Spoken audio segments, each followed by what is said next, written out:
Hello there, and welcome. I'm really glad you're here tonight. Maybe you've had one of those days where your mind just won't stop spinning. Or maybe you're someone who finds comfort in learning something new as you drift off.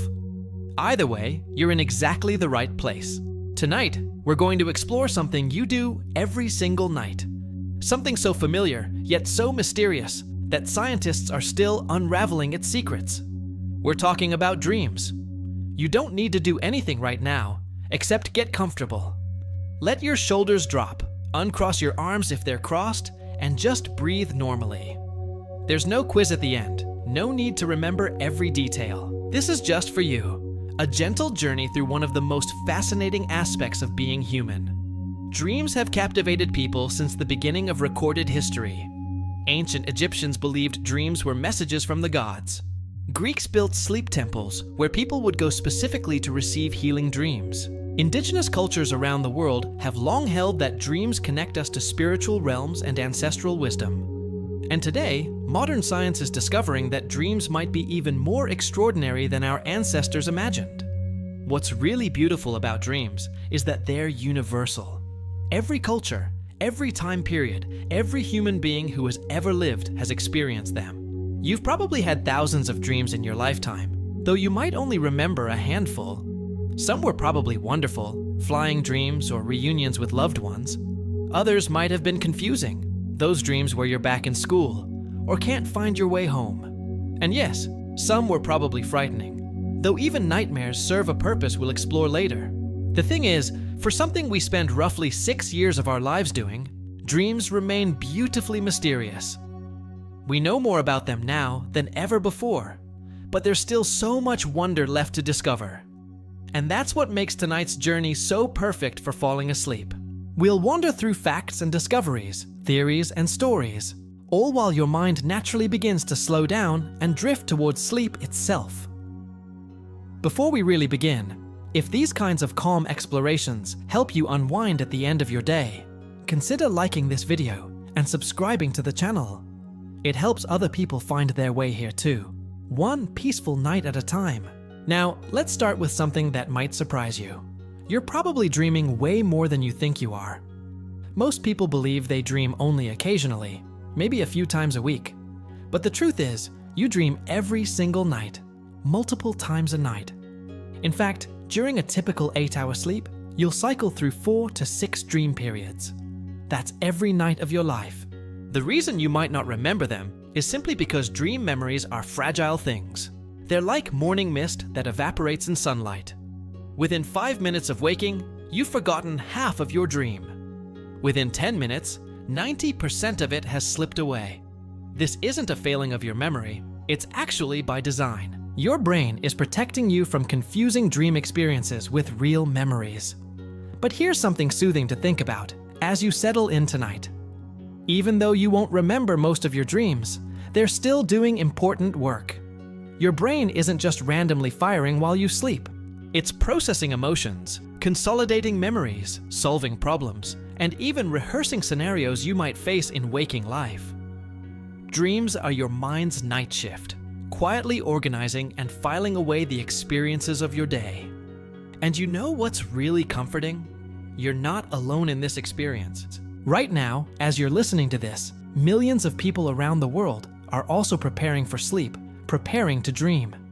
In every time zone, in every country, humans are lying down, closing their eyes, and letting their minds begin that familiar journey into the dream world. So tonight, as we explore the most relaxing facts about dreams, let yourself float along with the information. Some of it might stick with you, and some might blend into your own dreams. Both are perfectly fine. The goal here isn't to learn everything. It's simply to give your conscious mind something gentle to focus on, while your body naturally does what it knows how to do, which is ease you into peaceful, restorative sleep. Let's begin our journey together, starting with the question that has puzzled humanity for thousands of years. What exactly are dreams, and why do we have them? Why do we dream at all? It seems like such a simple question, but scientists have been debating it for over a century. And honestly, the fact that we don't have one single answer makes dreams even more interesting. It means that these nightly adventures might serve multiple purposes, all working together while you sleep. One of the most widely accepted theories is that dreams help us process emotions. Think about it this way. During your day, you experience dozens, maybe hundreds of emotional moments. Some are big, like a difficult conversation or exciting news. Others are small, like feeling annoyed in traffic or pleased by a stranger's smile. Your brain collects all of these emotional experiences, and at night, during dreams, it sorts through them. Studies have shown that people who are going through emotionally challenging times tend to have more intense dreams. It's like your brain is working overtime to help you cope. The dream state allows your mind to replay situations, imagine different outcomes, and ultimately help you come to terms with your feelings. When you wake up after a good night's sleep and somehow feel better about yesterday's problems, that's partly because your dreams helped you process them. There's something really comforting about this idea. It means that even when you're sleeping, even when you think you're doing nothing, your mind is actually taking care of you. It's working to help you heal, to help you understand, to help you move forward. Another fascinating theory is called the threat simulation hypothesis. This suggests that dreams, especially anxiety dreams, are essentially your brain's way of practicing for potential dangers.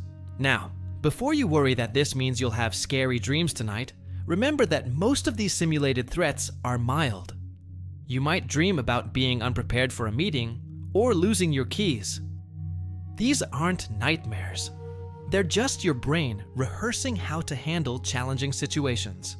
From an evolutionary perspective, this makes perfect sense. Our ancestors, who could mentally rehearse escaping from predators or finding shelter, probably had better survival odds. Today, we don't face the same physical dangers, but our brains still use dreams to help us prepare for modern challenges like social situations or work problems. Then there's the memory consolidation theory, and this one is beautifully elegant. Throughout your day, your brain takes in an enormous amount of information. Most of it isn't important. You don't need to remember what the person 3 cars ahead of you was wearing or exactly how many steps you took to the bathroom. But some information does matter, like where you parked your car or that thing your friend told you they're worried about. During sleep, particularly during dream-rich REM sleep, your brain sorts through all this information. It strengthens the memories worth keeping and lets the unimportant stuff fade away. Dreams might be a side effect of this process, random fragments of memories being moved around and reorganized, or they might be an active part of the process itself, helping you integrate new information with things you already know. Some researchers have found that people who dream about learning a new skill actually perform better at that skill the next day. Students who dream about studying material tend to remember it better. It's like your dreams are giving you extra practice sessions while you sleep. There's also a theory that dreams serve as a kind of overnight therapy. The psychiatrist Ernest Hartman proposed that dreams help us make connections between new experiences and old ones, weaving new events into the existing fabric of our memories and understanding. In this view, dreams are inherently creative, finding unexpected links between different areas of our lives. This might explain why dreams can feel so strange and illogical. Your brain isn't bound by waking logic during dreams. It can connect anything to anything. Your childhood home might merge with your current workplace. A person from 10 years ago might appear wearing clothes you saw yesterday. These bizarre combinations aren't meaningless. They're your brain creating a rich network of associations that can lead to insights and understanding. And here's something that might help you feel even more relaxed as you prepare for sleep. You don't need to understand why you dream for dreams to help you. Just like you don't need to understand digestion for your stomach to process food, your brain knows what to do with dreams. You can simply trust the process. Some scientists believe dreams don't have just one purpose, but serve multiple functions simultaneously. They're processing emotions and consolidating memories and simulating scenarios and making creative connections all at once. Your brain is remarkably efficient that way, multitasking even while you're completely unconscious. What all these theories share is a recognition that dreams are important. They're not just random noise or meaningless entertainment. They're an essential part of how your brain maintains itself, how it keeps you psychologically healthy and cognitively sharp. Every dream you have tonight, whether you remember it or not, is part of your mind's natural maintenance routine. So as you lie there tonight, you can feel good knowing that your brain is going to take care of you. It's going to sort and file and process and prepare. And all you have to do is close your eyes. Let's talk about the journey your brain takes every night, because understanding this can actually make sleep feel less mysterious and more like the natural, reassuring process it is. When you fall asleep, you don't just drop into one static state. Instead, you cycle through different stages, each one serving its own purpose, and each one contributing to your dreams in different ways. When you first close your eyes and start to drift off, you enter what's called Stage 1 sleep. This is that floating feeling, where you're not quite awake but not fully asleep either. It usually only lasts a few minutes. Your muscles start to relax, your heart rate begins to slow, and your brain waves shift from the quick, alert patterns of wakefulness to something slower and more rhythmic. Sometimes during this stage, you might experience something called a hypnagogic hallucination. These are those weird sensations like feeling like you're falling, or seeing flashes of images, or hearing someone call your name. They're completely normal and harmless, just your brain transitioning between states. Some people find them unsettling, but really, they're just another fascinating aspect of how sleep begins. Then you move into Stage 2, which is still considered light sleep but deeper than Stage 1. Your body temperature drops slightly, your heart rate continues to slow, and your eye movements stop. This stage makes up about half of your total sleep time. Your brain produces sudden bursts of rapid activity called sleep spindles, and scientists think these might be involved in memory consolidation. Even in this light sleep, your brain is already starting its nighttime work. After Stage 2 comes Stage 3, also called deep sleep or slow wave sleep. This is the most restorative stage of sleep. Your brain waves become very slow and large, your blood pressure drops, and your breathing becomes deep and regular. This is when your body does most of its physical repair work. Growth hormone is released, tissues are repaired, and your immune system gets strengthened. Dreams can happen during deep sleep, but they're usually less vivid and less story-like than the dreams you experience later in the night. Deep sleep dreams are often more like thoughts or vague impressions rather than full narratives. You might dream about concepts or feelings rather than seeing clear images or experiencing events. After you've moved through the deeper stages of sleep, something remarkable happens. About 90 minutes after you first fall asleep, you enter REM sleep, which stands for rapid eye movement. And this is where the magic really happens, where your most vivid, story-like dreams unfold. During REM sleep, your brain becomes almost as active as it is when you're awake. If someone were monitoring your brain waves, they'd see patterns that look surprisingly similar to waking consciousness. But here's the fascinating part. While your brain is highly active, most of your body is essentially paralyzed. Your voluntary muscles, except for your eyes and the muscles that control breathing, are temporarily immobilized. This is actually a protective mechanism, preventing you from acting out your dreams and potentially hurting yourself. Your eyes, though, are moving rapidly back and forth beneath your closed eyelids, and this is what gives REM sleep its name. Scientists aren't entirely sure why this happens, but some believe your eyes might be tracking the images in your dreams, following the action like you're watching a movie. It's a strange thought, isn't it? Your eyes moving to watch scenes that exist only in your mind. REM sleep is when most of your memorable dreams occur. These are the dreams with plots, characters, dialogue, and vivid sensory experiences. You might taste food in these dreams, feel textures, hear music, or experience complex emotions. Some REM dreams feel so real that you wake up convinced they actually happened, at least for a few seconds. The first REM period of the night is usually short, maybe 10 minutes. But as the night progresses, your REM periods get longer. By morning, you might be spending 20 to 30 minutes at a time in REM sleep. This is why you're most likely to remember your dreams if you wake up in the morning naturally, without an alarm. You're probably waking directly from a long REM period filled with vivid dreams. Throughout a typical night, you'll cycle through all the sleep stages 4 to 6 times. Each complete cycle takes about 90 minutes. As the night progresses, you spend less time in deep sleep and more time in REM sleep.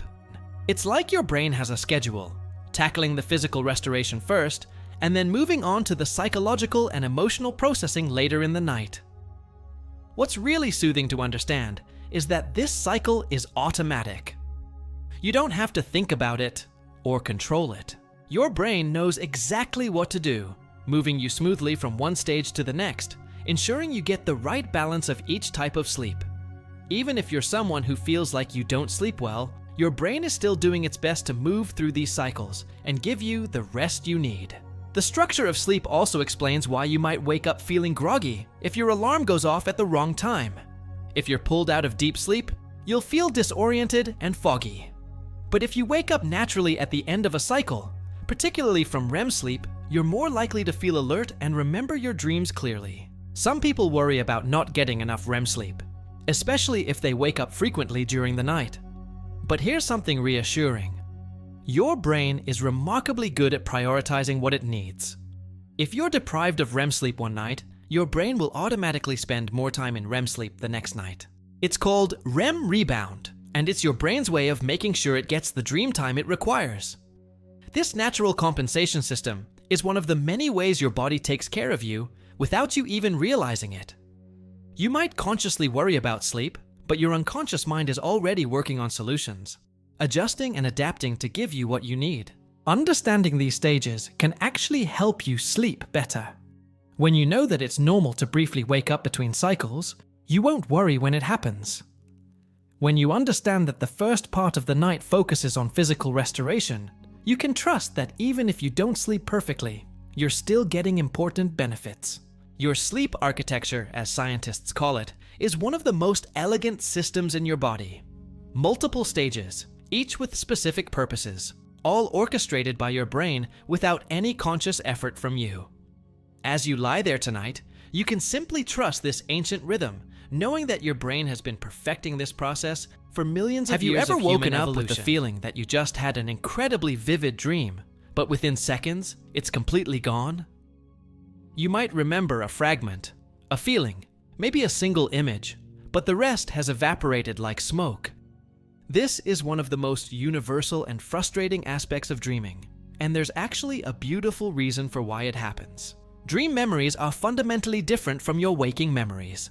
When you experience something during the day, your brain encodes it using a complex system that involves multiple areas working together. Your hippocampus, which is crucial for forming new memories, is fully engaged. Chemical signals strengthen the connections between neurons, basically writing the experience into your brain storage system. But during REM sleep, when you're having your most vivid dreams, something interesting happens. The balance of neurochemicals in your brain shifts. Specifically, levels of norepinephrine and serotonin drop significantly. These chemicals are important for transferring information from short-term to long-term memory. Without them at normal levels, your dreams simply don't get encoded the same way your waking experiences do. It's like trying to write with invisible ink. The experience happens, it feels real in the moment, but there's nothing creating a permanent record.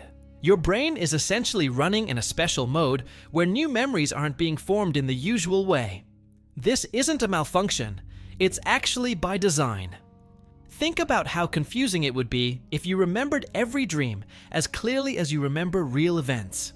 You'd wake up unsure of what actually happened yesterday and what you only dreamed about. Did you really have that conversation with your friend? Or was it a dream? Did that embarrassing thing actually occur? Or did you dream it? The forgetting of dreams is actually your brain protecting you from this confusion. There's also the simple fact that dreams are often illogical and fragmented. Your waking mind, which likes order and coherence, has trouble holding on to something that doesn't make narrative sense. When you try to remember a dream, your conscious mind is essentially trying to reconstruct something that was never meant to follow waking logic. It's like trying to remember the exact pattern of clouds you saw last week. They were real, but they weren't solid or structured enough to hold in memory. The dreams you do remember are usually the ones you wake up during or immediately after. If you wake up in the middle of a dream, especially a vivid REM dream, you might catch it before it fades. This is why keeping a dream journal works. You're capturing the dream while it's still fresh, before your brain fully transitions back to waking mode. Some people naturally remember more dreams than others, and scientists aren't entirely sure why. It might have to do with how often you wake up during the night. People who are lighter sleepers and wake briefly between sleep cycles have more opportunities to catch their dreams. It might also relate to how interested you are in your dreams. People who think about their dreams and consider them important seem to remember them more often, possibly because they're unconsciously training their brains to pay attention to dream content. But here's something really comforting.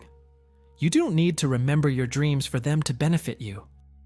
All that emotional processing, memory consolidation, and creative problem solving happens whether you remember it or not. The work of dreams occurs in the dreaming itself, not in the remembering. It is similar to how you don't need to remember the details of digesting your dinner for your body to extract nutrients from it. The process happens automatically, doing its job regardless of your awareness. Your dreams are working for you in the darkness, sorting and filing and processing, and then gently erasing themselves to avoid confusion. Some cultures actually view dream forgetting differently. Rather than seeing it as frustrating, they see it as appropriate. Dreams are considered sacred, temporary experiences meant for the nighttime self, not meant to be carried into the day.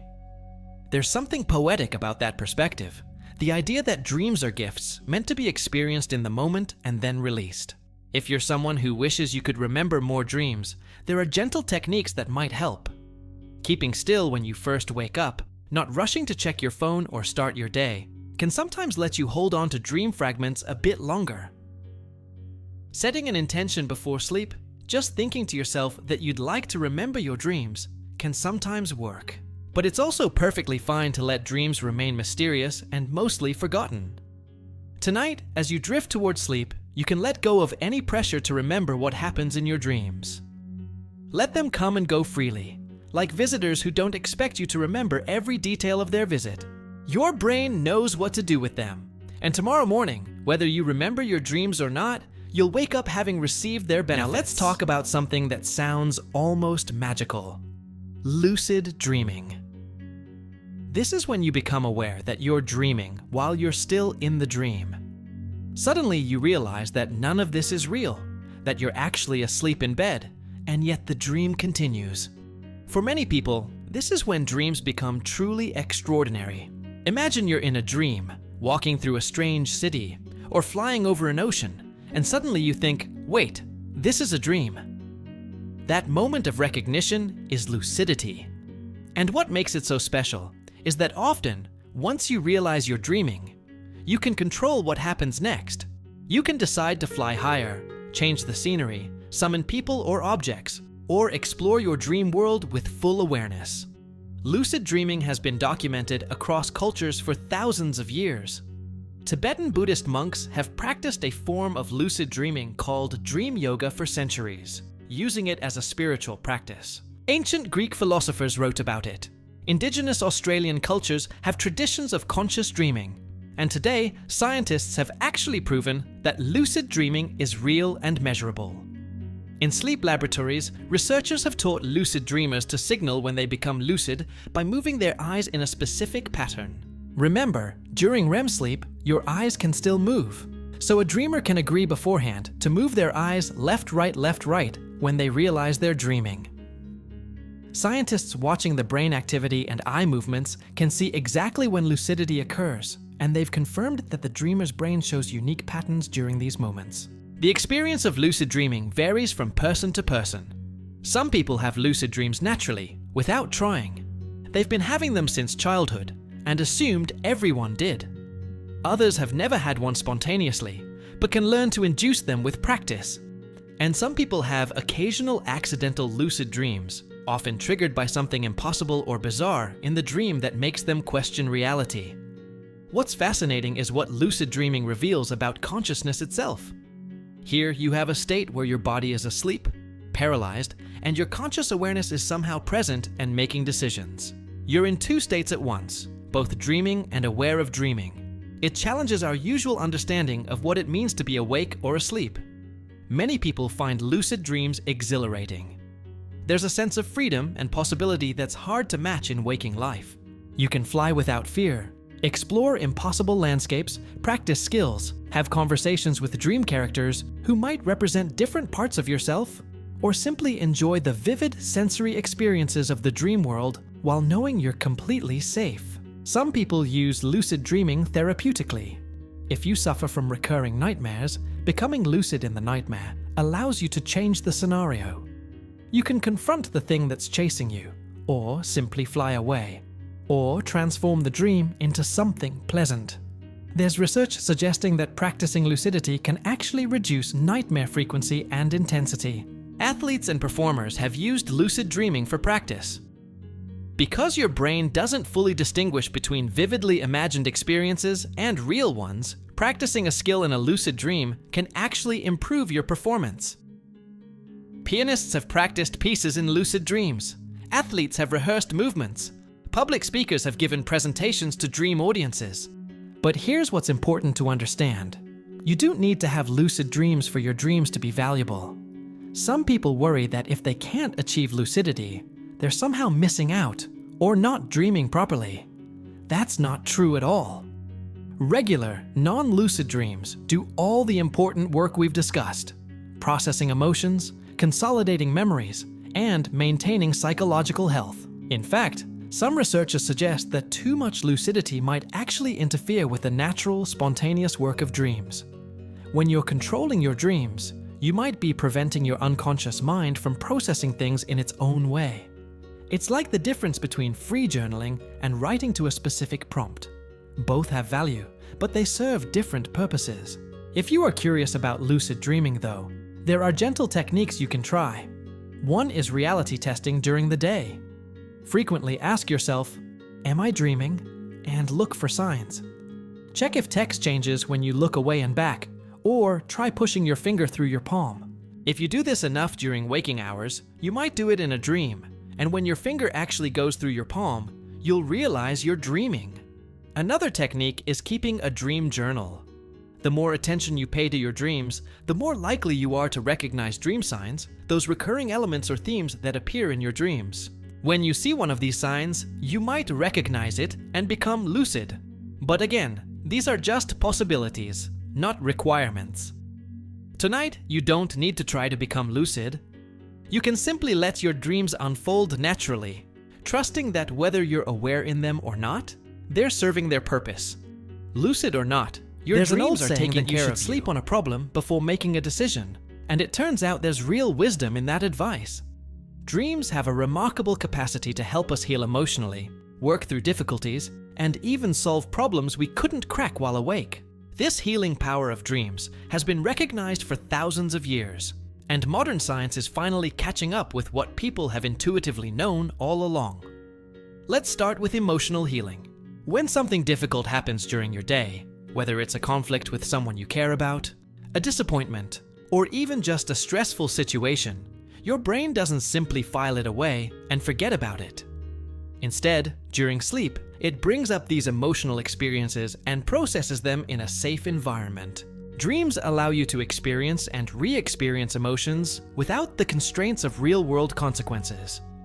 You might dream about confronting someone who hurt you, even if you'd never actually do that in waking life.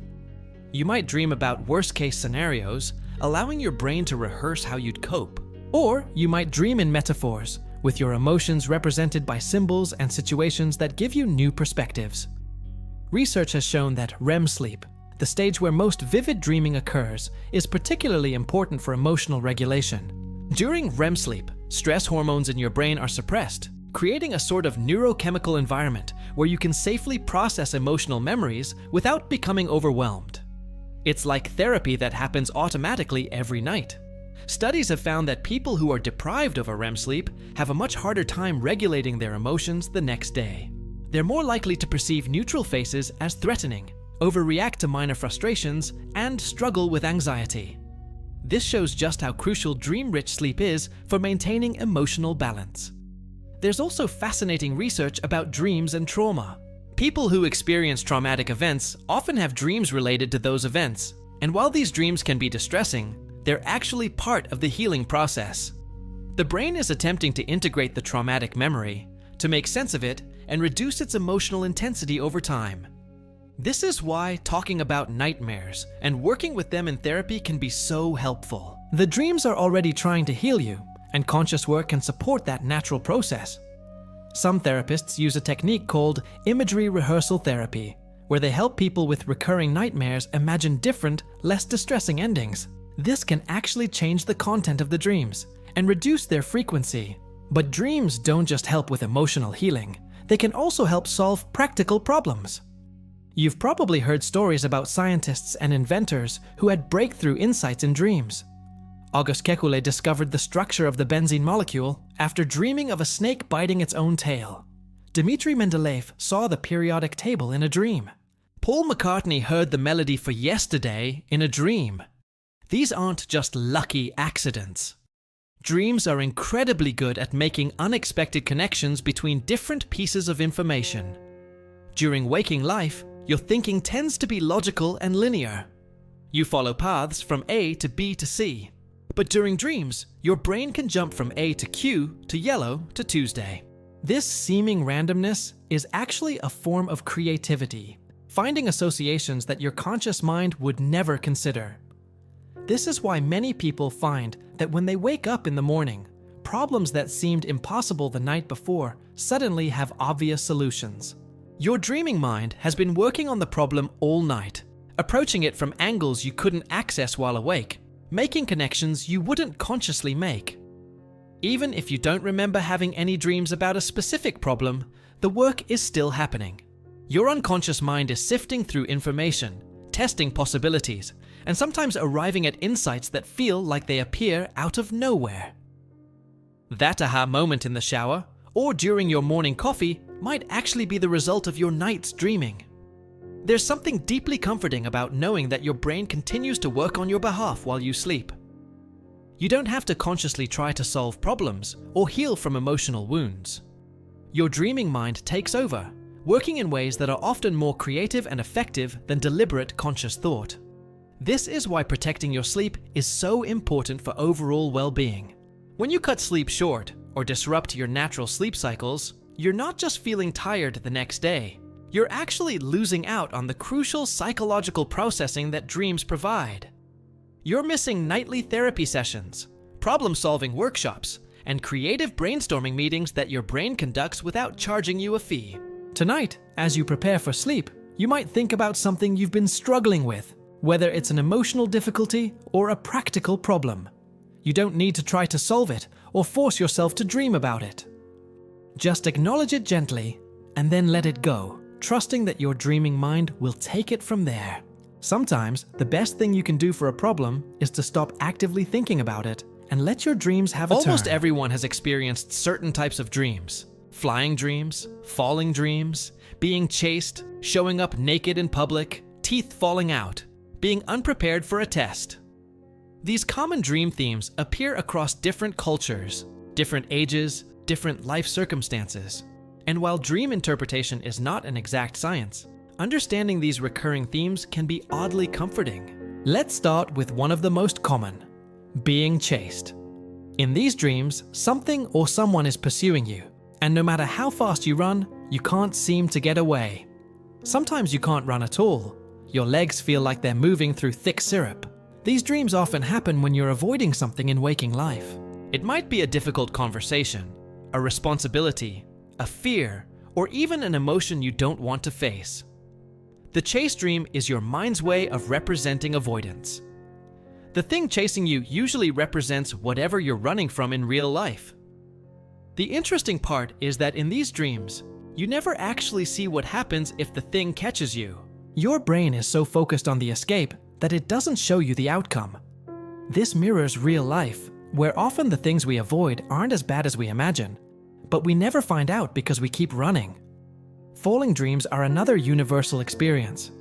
You might be falling from a building, off a cliff, or through empty space. Often, you wake up just before you hit the ground, sometimes with a physical jerk. These dreams are frequently associated with feelings of losing control or being overwhelmed. Maybe you're taking on too much at work, or a relationship feels unstable, or life changes are happening faster than you can process them. The sensation of falling in dreams is so visceral because your brain is really experiencing the sensation of falling. Your vestibular system, which controls balance, is creating that feeling even though your body is safely in bed. It's a powerful reminder that dreams aren't just visual, they engage all your senses. Flying dreams, on the other hand, are usually positive. When you dream you can fly, it often represents a sense of freedom, confidence, or liberation from something that was holding you back. Some people fly effortlessly in their dreams, soaring like birds.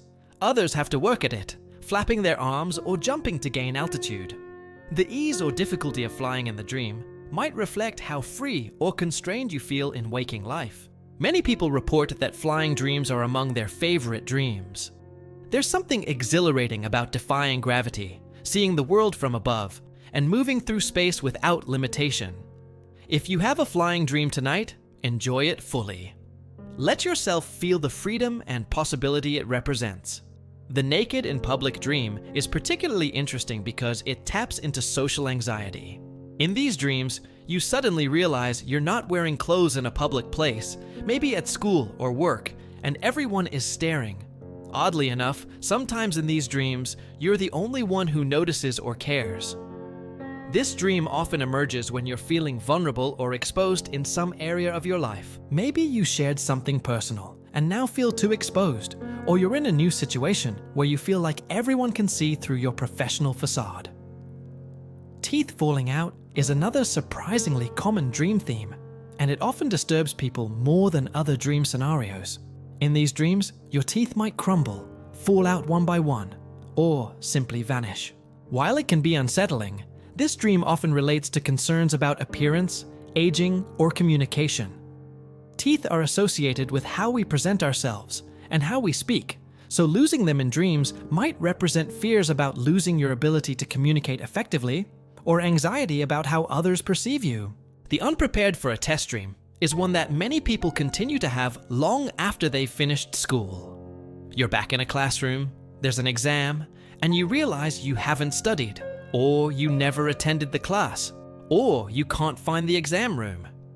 This dream typically occurs when you feel unprepared or judged in some aspect of your waking life. Even years after school, the test becomes a symbol for any situation where you feel your competence is being evaluated. What's important to understand about all these common dreams is that they're not prophecies or literal messages. Your teeth aren't actually going to fall out. You're not going to show up somewhere naked. These dreams are your mind using familiar scenarios and symbols to process emotions and experiences. Different cultures interpret dreams differently, and that's okay. In some traditions, specific dream symbols have set meanings. In others, dreams are seen as messages from spirits or ancestors. Modern psychology tends to view dreams as personal, with symbols meaning different things to different people based on their individual associations and experiences. The most useful approach to understanding your dreams might be to notice how they make you feel, rather than trying to decode specific symbols. If you have an anxiety dream, what's causing anxiety in your waking life? If you have a joyful dream, what brought you that joy, and how can you invite more of it into your days? Tonight, you might have one of these common dreams, or you might have something completely unique to you. Either way, remember that dreams are just your brain's way of processing the endless stream of experiences, emotions, and information that make up your life. They're not judgments or predictions. They're just your mind, talking to itself in the only language it has when logic sleeps. The strange, symbolic, endlessly creative language of dreams have fascinated humans for as long as we've existed. Every culture throughout history has tried to understand these nightly visions, and the different interpretations reveal something beautiful about human creativity and our universal desire to find meaning in our experiences. Ancient Egyptians believed dreams were a way the gods communicated with humans. They had special dream temples where people would go specifically to receive divine guidance through dreams. Before sleeping in these temples, people would perform rituals, pray, and prepare themselves to receive messages. Professional dream interpreters, often priests, would help decode the dreams in the morning. The Egyptians even had dream interpretation manuals written on papyrus. These ancient texts listed common dream symbols and their meanings, not unlike modern dream dictionaries. They believed that dreams could predict the future, diagnose illnesses, and provide warnings about dangers. This shows just how seriously they took their nightly visions. In ancient Greece, dreams were equally important. The Greeks also had healing temples dedicated to Asclepius, the god of medicine, where people would sleep hoping to receive healing dreams. These weren't just spiritual practices, they were early forms of medicine. Priests would interpret the dreams and prescribe treatments based on what appeared in the visions. Aristotle, the philosopher, was one of the first to suggest that dreams might not be messages from gods, but rather products of the mind itself. He proposed that dreams were the continuation of thoughts from waking life, though he still believed they might predict illness by reflecting subtle changes in the body that the conscious mind hadn't noticed yet. In ancient Chinese culture, dreams were seen as journeys the soul took while the body rested. The soul might visit ancestors, travel to different realms, or receive teachings from wise beings. There was a concern in some traditions about waking someone abruptly because their soul might not have time to return to their body. This belief reflects a beautiful respect for the dream state as something sacred and separate from ordinary life. Indigenous cultures around the world have rich dream traditions. Many Native American tribes practiced dream sharing, where community members would gather in the morning to tell their dreams. Dreams weren't just personal experiences, but potential messages for the whole community. Some dreams were considered sacred and were used to guide important decisions. The Iroquois people of North America believed that dreams revealed hidden wishes and desires, and that it was important to honor these dreams. If someone dreamed about something, the community might work together to make that dream come true in some symbolic way, believing this would satisfy the soul's needs and maintain harmony. In Aboriginal Australian cultures, dreams and the dream time are central to spiritual life and cultural identity. The dream time refers to both the ancient past, when ancestral beings created the world, and to a timeless dimension that can be accessed through dreams, ritual, and sacred sites. Dreams are seen as ways of connecting with this eternal dimension and with ancestral wisdom. Islamic tradition holds that dreams can be of three types: true dreams from Allah, dreams that reflect one's own thoughts and concerns, and dreams inspired by Satan, meant to cause distress. The Prophet Muhammad reportedly said that good dreams are from God and should be shared with loved ones, while bad dreams should be kept private and protection sought through prayer. In Jewish mystical tradition, particularly in Kabbalah, dreams are considered 1/60th of prophecy. There are blessings and prayers specifically for good dreams, and the Talmud includes extensive discussions about dream interpretation. The tradition recognizes that the same dream can have both positive and negative interpretations, and that the meaning often depends on the dreamer's own wisdom and circumstances. Hindu tradition views dreams as occurring in one of several states of consciousness. Dreams take place in what's called the subtle body, a level of existence between the physical world and pure consciousness. Some dreams are considered meaningful, while others are just the mind processing daily experiences. Certain dreams, especially those of sages and saints, are given special spiritual significance. When European psychology emerged in the late 19th and early 20th centuries, it brought new frameworks for understanding dreams. Sigmund Freud famously called dreams the royal road to the unconscious, believing they revealed hidden desires and repressed wishes. While many of his specific theories have been revised or rejected, his basic idea that dreams reflect our inner psychological life remains influential. Carl Jung took a different approach, seeing dreams not as disguising meaning, but as genuinely trying to communicate through symbols and archetypes. He believed dreams could offer guidance, reveal imbalances in the psyche, and connect individuals to collective human experiences represented by universal symbols. What's remarkable is that despite these vastly different cultural interpretations, certain observations about dreams are universal. Every culture has noticed that dreams are visual and often bizarre. Every culture has recognized that dreams seem meaningful even when they're hard to interpret. Every culture has noticed that some dreams feel more significant than others. Modern sleep science doesn't necessarily contradict these traditional views. When scientists explain dreams as memory consolidation or emotional processing, they're not saying dreams are meaningless. They're just describing the mechanism. A beautiful painting is still beautiful, even if you understand the chemistry of the paint.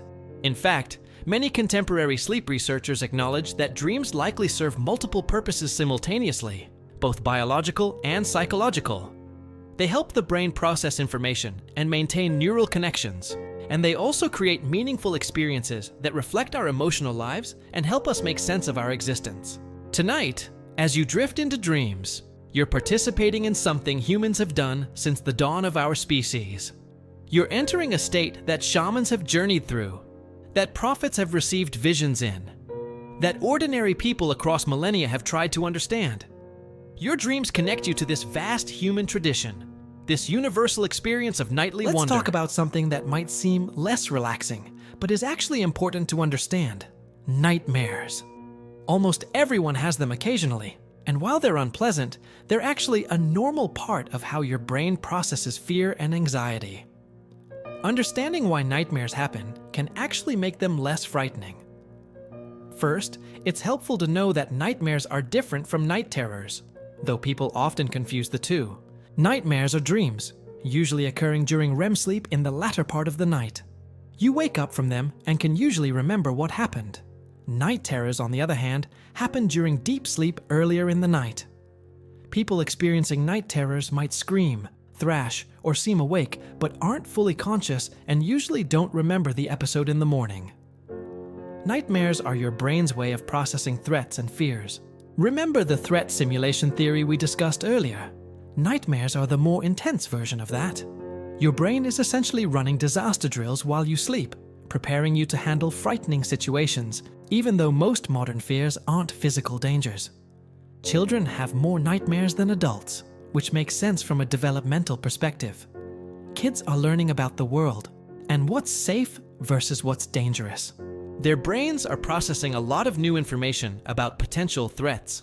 As you get older and become more familiar with your environment and what's actually dangerous, nightmares typically decrease in frequency. Adults tend to have nightmares during stressful periods. If you're going through a difficult time, facing a major life change, or dealing with unresolved conflicts, you're more likely to have distressing dreams. This isn't your brain being cruel. It's actually trying to help. It's bringing up fears and anxieties so you can process them, even if the processing happens in symbolic or exaggerated ways. Common nightmare themes include being attacked, being trapped, failing at something important, or losing someone you love. These scenarios tap into fundamental human fears: physical harm, loss of freedom, inadequacy, and abandonment. Your specific nightmares will use imagery from your own life and fears, but the underlying themes are often universal. Interestingly, the actual content of nightmares isn't usually the point. If you dream about monsters chasing you, the monster isn't important. What matters is the feeling of being pursued, threatened, or overwhelmed. That feeling is what your brain is working on. The monster is just the form your mind chose to represent something stressful in your waking life. Some people have recurring nightmares, dreaming the same frightening scenario over and over. This usually indicates an unresolved issue or persistent source of stress. Your brain keeps bringing up the scenario because it's still trying to process whatever the nightmare represents. Often, addressing the underlying issue in waking life will resolve the recurring nightmare. Trauma can cause particularly distressing nightmares.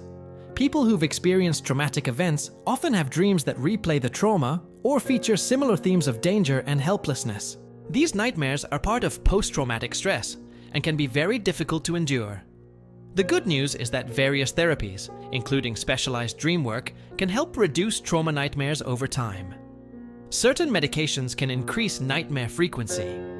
Some blood pressure medications, antidepressants, and other drugs affect sleep architecture or neurotransmitter levels in ways that can lead to more vivid or disturbing dreams. If you've noticed an increase in nightmares after starting a new medication, it's worth discussing with your doctor. Even some foods eaten too close to bedtime can influence dreams. Spicy foods, heavy meals, or anything that disrupts comfortable sleep can lead to more restless sleep and potentially more nightmares. This doesn't mean you need to avoid these foods. Just be aware that what you eat before bed might affect how you sleep and dream. But here's what's important. Occasional nightmares are completely normal and not harmful. Yes, they're unpleasant, and you might wake up with your heart racing, but they're just dreams. They can't hurt you. And in their own way, they're actually trying to help you by processing fears and anxieties in a safe environment where no real danger exists. If you do wake up from a nightmare, there are simple things you can do to feel better. First, remind yourself it was just a dream. It might sound obvious, but explicitly telling yourself, "That wasn't real, I'm safe in my bed," can help your nervous system calm down. Turn on a light if that helps you feel more grounded in reality. Try doing some slow, deep breathing. Your body responded to the nightmare as if it were real, releasing stress hormones and increasing your heart rate. Slow breathing signals to your nervous system that the danger has passed and it's safe to relax again. Some people find it helpful to briefly think through the nightmare with their conscious, rational mind.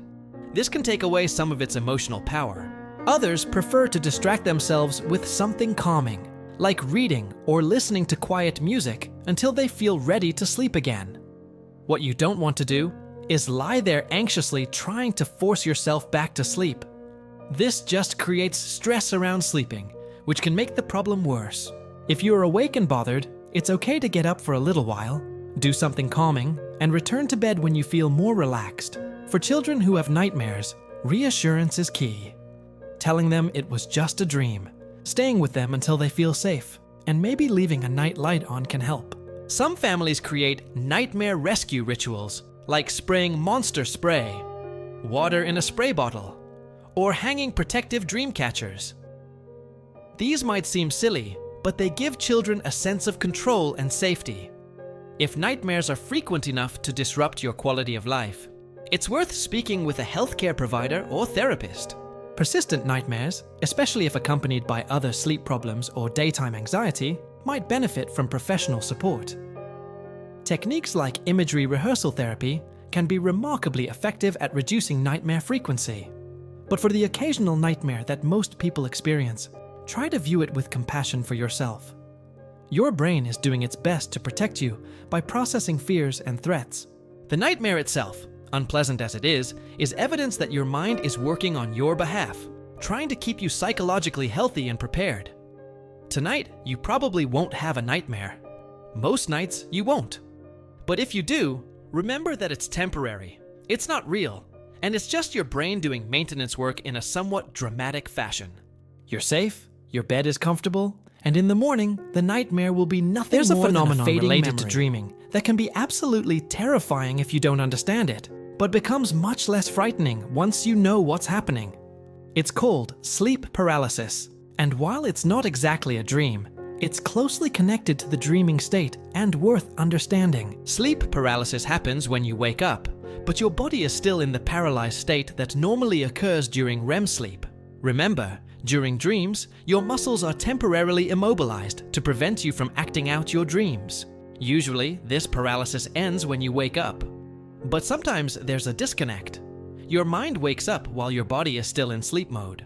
During an episode of sleep paralysis, you are conscious and aware of your surroundings, but you can't move or speak. You can breathe and move your eyes, but everything else is frozen. The experience typically lasts only a few seconds to a couple of minutes, though it can feel much longer. For many people, it's accompanied by a sense of pressure on the chest and difficulty breathing, though this is more sensation than actual danger. What makes sleep paralysis particularly frightening is that it's often accompanied by hallucinations. These can be visual, auditory, or sensory. People report seeing shadowy figures in the room, feeling a presence nearby, or hearing footsteps or whispers. Some experience the sensation of someone or something sitting on their chest. These hallucinations are why sleep paralysis has given rise to various supernatural beliefs throughout history. In many cultures, sleep paralysis has been interpreted as demon visitation. The old hag phenomenon in Newfoundland, the night hag in parts of Europe, the shadow man in various cultures, and similar entities around the world are all likely cultural interpretations of sleep paralysis experiences. Before science could explain what was happening, people naturally turned to supernatural explanations for such a strange and frightening experience. The good news is that sleep paralysis is not dangerous. It feels alarming absolutely, but it can't hurt you. Your body is actually safe. Your breathing continues automatically, even though it feels labored, and the episode will end on its own. The hallucinations aren't real. They're dreams bleeding into your waking consciousness. Your brain trying to make sense of the confused state between sleeping and waking. Sleep paralysis happens to about 8% of people regularly, though up to 40% of people will experience it at least once in their lives. It's more common in young adults and tends to run in families. It's also more likely to occur if you're sleep deprived, stressed, sleeping in an unusual position, or sleeping on your back. Certain factors can increase the likelihood of sleep paralysis. Irregular sleep schedules, sleeping on your back, sleep deprivation, and high stress levels all seem to make episodes more likely. Some people who experience frequent sleep paralysis notice patterns, like it happening more when they nap during the day, or when they're particularly anxious. If you do experience sleep paralysis, the most important thing is not to panic. Easier said than done, certainly, but remember that it's temporary and harmless. Try to focus on small movements, wiggling your toes or fingers, which can sometimes help break the paralysis. Focus on calm breathing, and remind yourself that what you're seeing or sensing isn't real. Some people who experience sleep paralysis frequently actually learn to use it as an entry point into lucid dreaming. Because you're in that liminal space between sleeping and waking, if you can relax instead of panicking, you can sometimes guide yourself back into a dream while maintaining awareness. This takes practice and a certain comfort level with the experience, but it shows that sleep paralysis, while unsettling, isn't inherently negative. Preventing sleep paralysis often comes down to good sleep hygiene. Maintaining regular sleep schedules, managing stress, avoiding sleep deprivation, and potentially changing your sleep position can all help reduce episodes. If you sleep on your back and experience sleep paralysis, try sleeping on your side instead. Many people find this reduces occurrences. In rare cases, frequent sleep paralysis might be associated with narcolepsy, a sleep disorder where the boundaries between sleep and wakefulness are unstable. If you're experiencing sleep paralysis regularly, along with excessive daytime sleepiness, it's worth consulting a sleep specialist. But for most people, sleep paralysis is an occasional oddity, a strange glitch in the sleep-wake transition that's more weird than harmful. Understanding what it is takes away much of its power to frighten. It's not demons or spirits or anything supernatural. It's just your brain and body briefly out of sync, a temporary confusion that resolves itself naturally. The hallucinations that often accompany sleep paralysis are particularly interesting from a neurological perspective. Your brain is in a state where dream imagery can intrude into your conscious awareness. You're essentially seeing dreams superimposed on reality. The sense of a threatening presence might be your brain's attempt to explain the physical sensations of paralysis and chest pressure, creating a narrative that makes sense of the experience. Cultures around the world have developed various protection rituals and beliefs around sleep paralysis. Sleeping with certain objects, reciting prayers, or following specific bedtime practices are all ways people have tried to prevent these episodes. While these might not have direct physical effects, the psychological comfort they provide can reduce anxiety around sleep, which might indirectly help prevent paralysis by promoting better, less stressed sleep. Tonight, you almost certainly won't experience sleep paralysis. Most nights, you won't.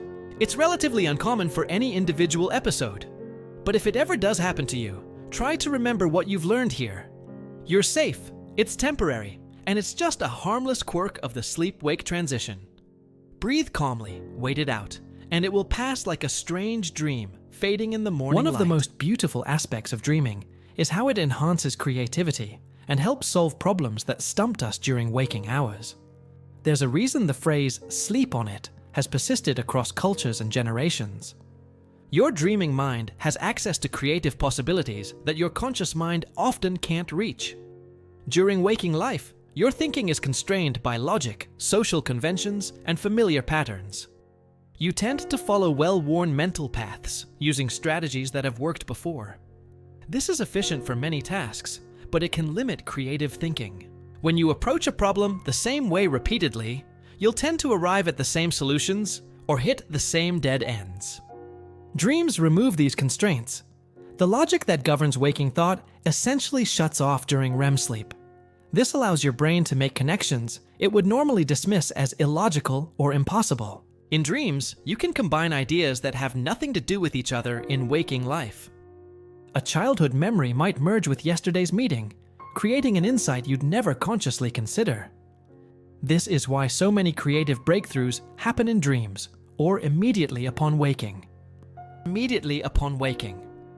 Your dreaming mind has been working on problems in ways your conscious mind couldn't, approaching them from unexpected angles, making unusual connections, and arriving at novel solutions. The famous examples are numerous and come from every field. Elias Howe was struggling to perfect the sewing machine when he had a dream about being captured by warriors whose spears had eye-shaped holes near the points. He woke up realizing that the eye of the needle should be near the point, not at the base, solving his mechanical problem. Mary Shelley conceived Frankenstein in a dream. Robert Louis Stevenson dreamed the plot of The Strange Case of Dr. Jekyll and Mr. Hyde.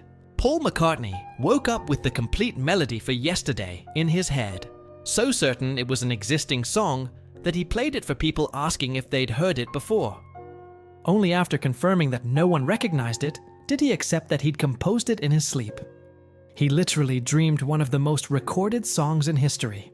Scientists and mathematicians have also credited dreams with breakthroughs. Dmitri Mendeleev reportedly saw the complete periodic table in a dream, with all the elements arranged in their proper order. Otto Loewy dreamed of an experiment that proved chemical neurotransmission, work that later won him a Nobel Prize. The structure of DNA, the sewing machine, the periodic table, and countless other innovations involved insights that came during sleep. These aren't just interesting anecdotes, they reveal something fundamental about how creativity works. Creativity often involves combining existing ideas in new ways. It requires making connections between things that aren't obviously related. And this is precisely what dreams do naturally. They're creative by their very nature. You don't have to be a genius scientist or artist to benefit from this dream creativity. Ordinary people solve ordinary problems through dreams all the time.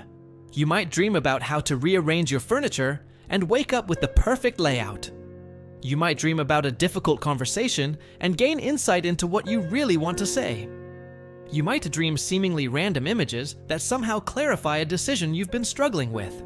The key is that dreams often work through metaphor and symbol, rather than literal representation. Your brain might not dream directly about the problem you're facing.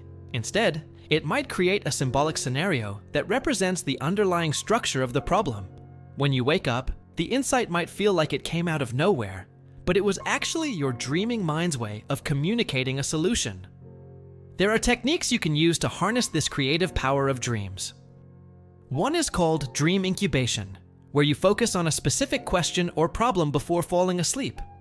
You don't need to actively try to solve it, just hold it in your awareness as you drift off. Ask yourself, how can I approach this? Or, what am I missing? Your dreaming mind might take up the question and work on it overnight. Some people keep a notebook by their bed specifically for capturing insights that come in the middle of the night or first thing in the morning. That twilight state between sleeping and waking, called hypnagogia, is particularly rich for creative insights. Ideas that seem profound at 3 a.m. might not always hold up in the light of day, but sometimes they're genuinely valuable, and you'll lose them if you don't capture them immediately. Salvador Dalí had a famous technique for accessing hypnagogic imagery. He would sit in a chair holding a spoon over a metal plate. As he drifted toward sleep, his hand would relax, the spoon would fall and clang on the plate, waking him up while he still had access to the strange, creative imagery from the edge of sleep. He'd immediately sketch what he'd seen. While you don't need to go to such extremes, the principle is sound. That liminal space between waking and sleeping is unusually creative. The reason dreams are so creative might relate to how the brain processes information during REM sleep. During waking hours, the brain releases certain neurotransmitters that keep thinking organized and focused. During REM sleep, these chemical balances shift dramatically. The result is that your brain makes looser associations, follows stranger paths, and considers possibilities it would normally filter out as irrelevant. This is also why dreams can feel so emotional. The logical, rational part of your brain that usually moderates emotional responses isn't fully online during dreams. You can feel intense joy, devastating sadness, or deep fear in response to dream scenarios that would seem silly in waking life. This emotional intensity isn't random. It's your brain processing genuine emotions without the usual filters and constraints. For creative people, dreams can be an invaluable tool. Many artists, writers, and musicians deliberately pay attention to their dreams, mining them for inspiration. The Surrealist movement in art was explicitly based on trying to capture dream logic and imagery in paintings and writings. Even if you're not creating art, you're still creative every day in how you solve problems, relate to people, and navigate your life. Tonight, as you sleep, your brain will engage in this creative process whether you try to direct it or not. It will make thousands of associations, test countless scenarios, and explore possibilities you haven't consciously considered. Some of this work you'll remember, most you won't, but all of it contributes to how you think, feel, and solve problems when you're awake. So if there's something you've been puzzling over, some problem that seems intractable, consider bringing it gently to mind as you fall asleep tonight. Don't force it or stress about it. Just acknowledge it softly, and then let it go. Your dreaming mind might just surprise you with an answer you hadn't considered, approaching the problem from an angle your waking mind would never attempt. Trust in the creative wisdom of your sleeping brain. It's been solving problems for you all your life, working quietly in the darkness, offering solutions wrapped in the strange and beautiful Here's something language wonderful of to dreams. think about as you drift off tonight. You're not alone in dreaming. Humans aren't the only creatures who experience this nightly phenomenon. Animals dream too, and understanding this connects us to the broader tapestry of life on Earth in a really beautiful way. Scientists have known for decades that mammals dream, and more recently, they've discovered that birds, and possibly even reptiles, experience dreamlike states. When you watch your dog or cat sleeping and see their paws twitching, their eyes moving beneath closed lids, or hear them making soft sounds, they're probably dreaming. And what's remarkable is that we can actually study this scientifically. Researchers have monitored brain activity in sleeping animals and found patterns strikingly similar to human sleep. Rats, for instance, show clear REM sleep with the same rapid eye movements and similar brainwave patterns that humans display. In clever experiments, scientists trained rats to run through mazes while monitoring their brain activity. Then they watched the same brain patterns replay during sleep, suggesting the rats were dreaming about running through the mazes they'd learned. The patterns were so precise that researchers could actually tell which part of the maze the rat was dreaming about based on which neurons were firing. Imagine that. A rat essentially reliving its day in dreams, just like you might dream about something you did, or somewhere you went. It's a reminder that the basic architecture of mammalian brains is remarkably similar, and the need to process experiences during sleep seems to be universal among mammals. Dogs are perhaps the most obvious dreamers we see regularly. If you've ever had a dog, you've probably watched them sleeping and wondered what they're dreaming about. Their legs paddle as if they're running. Their faces twitch. Sometimes they whimper or bark softly. All the evidence suggests they're having experiences similar to human dreams, probably replaying their daily activities. Chasing squirrels, playing with other dogs, or spending time with their beloved humans. Cats also clearly dream. They go through the same sleep cycles humans do, including periods of deep sleep and REM sleep.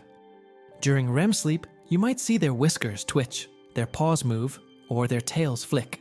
Some researchers believe cats might be dreaming about hunting, given how their movements sometimes resemble stalking or pouncing behaviors. The thought of your house cat dreaming of being a mighty predator is both amusing and touching. Larger mammals like elephants, dolphins, and whales also dream. Dolphins are particularly interesting because they have a unique sleep pattern. They sleep with one half of their brain at a time, allowing them to continue swimming and breathing consciously, even while partially asleep. But they do have periods where both hemispheres rest, and it's during these times that REM sleep and presumably dreaming occurs. Elephants have been observed to sleep deeply enough to lie down and enter REM sleep, though they do so for relatively brief periods. Given their complex social structures, excellent memories, and high intelligence, it's fascinating to wonder what elephants might dream about. Do they dream of their family groups, of places they've been, of elephants they've known? Even animals we might not expect show signs of dreaming. In a fascinating experiment in the early 1960s, researchers temporarily disabled the paralysis mechanism in cats during REM sleep. The cats would get up while still asleep and appear to act out hunting behaviors, stalking invisible prey, pouncing on nothing, all while their brain activity showed they were still in REM sleep. This demonstrated that during REM sleep, The brain was actively simulating behaviors, creating what we'd call a dream. Birds also experience REM sleep and appear to dream. The discovery that birds dream was particularly significant because it suggests that REM sleep evolved before mammals. And birds diverged on the evolutionary tree, making it a very ancient and fundamental process. Songbirds have been studied extensively, and researchers found that parts of their brains that control singing show activity during sleep that matches patterns from when they're actually singing during the day. Young songbirds who are learning their songs from adult birds appear to practice in their sleep. The neurons fire in patterns that match the songs they're trying to learn, as if they're rehearsing while they dream. This is remarkably similar to how human musicians might practice in their sleep, and it shows that dreams serve a learning function across species. There's even some evidence that reptiles might have a primitive form of dreaming, though this is still being researched. The Australian bearded dragon shows sleep patterns that have some similarities to mammalian REM sleep, suggesting that the evolutionary origins of dreaming might go back even further than we thought. If reptiles do dream, it would mean that some form of dreamlike brain state has existed for hundreds of millions of years. What does all this tell us? It suggests that dreaming serves fundamental biological purposes that are important enough to have been preserved across vast evolutionary time and diverse animal species. The fact that so many different kinds of animals dream implies that it's not just a quirky human trait, but a deep feature of how complex brains process information and experiences. It also means that when you dream tonight, you're participating in something ancient and universal. Somewhere right now, a dog is dreaming of playing fetch. A cat is dreaming of stalking birds.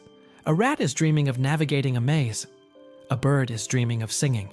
And countless other creatures are cycling through their own nightly experiences of memory processing and neural maintenance. There's something comforting about this shared experience of dreaming. It connects us to other forms of consciousness, other ways of being in the world.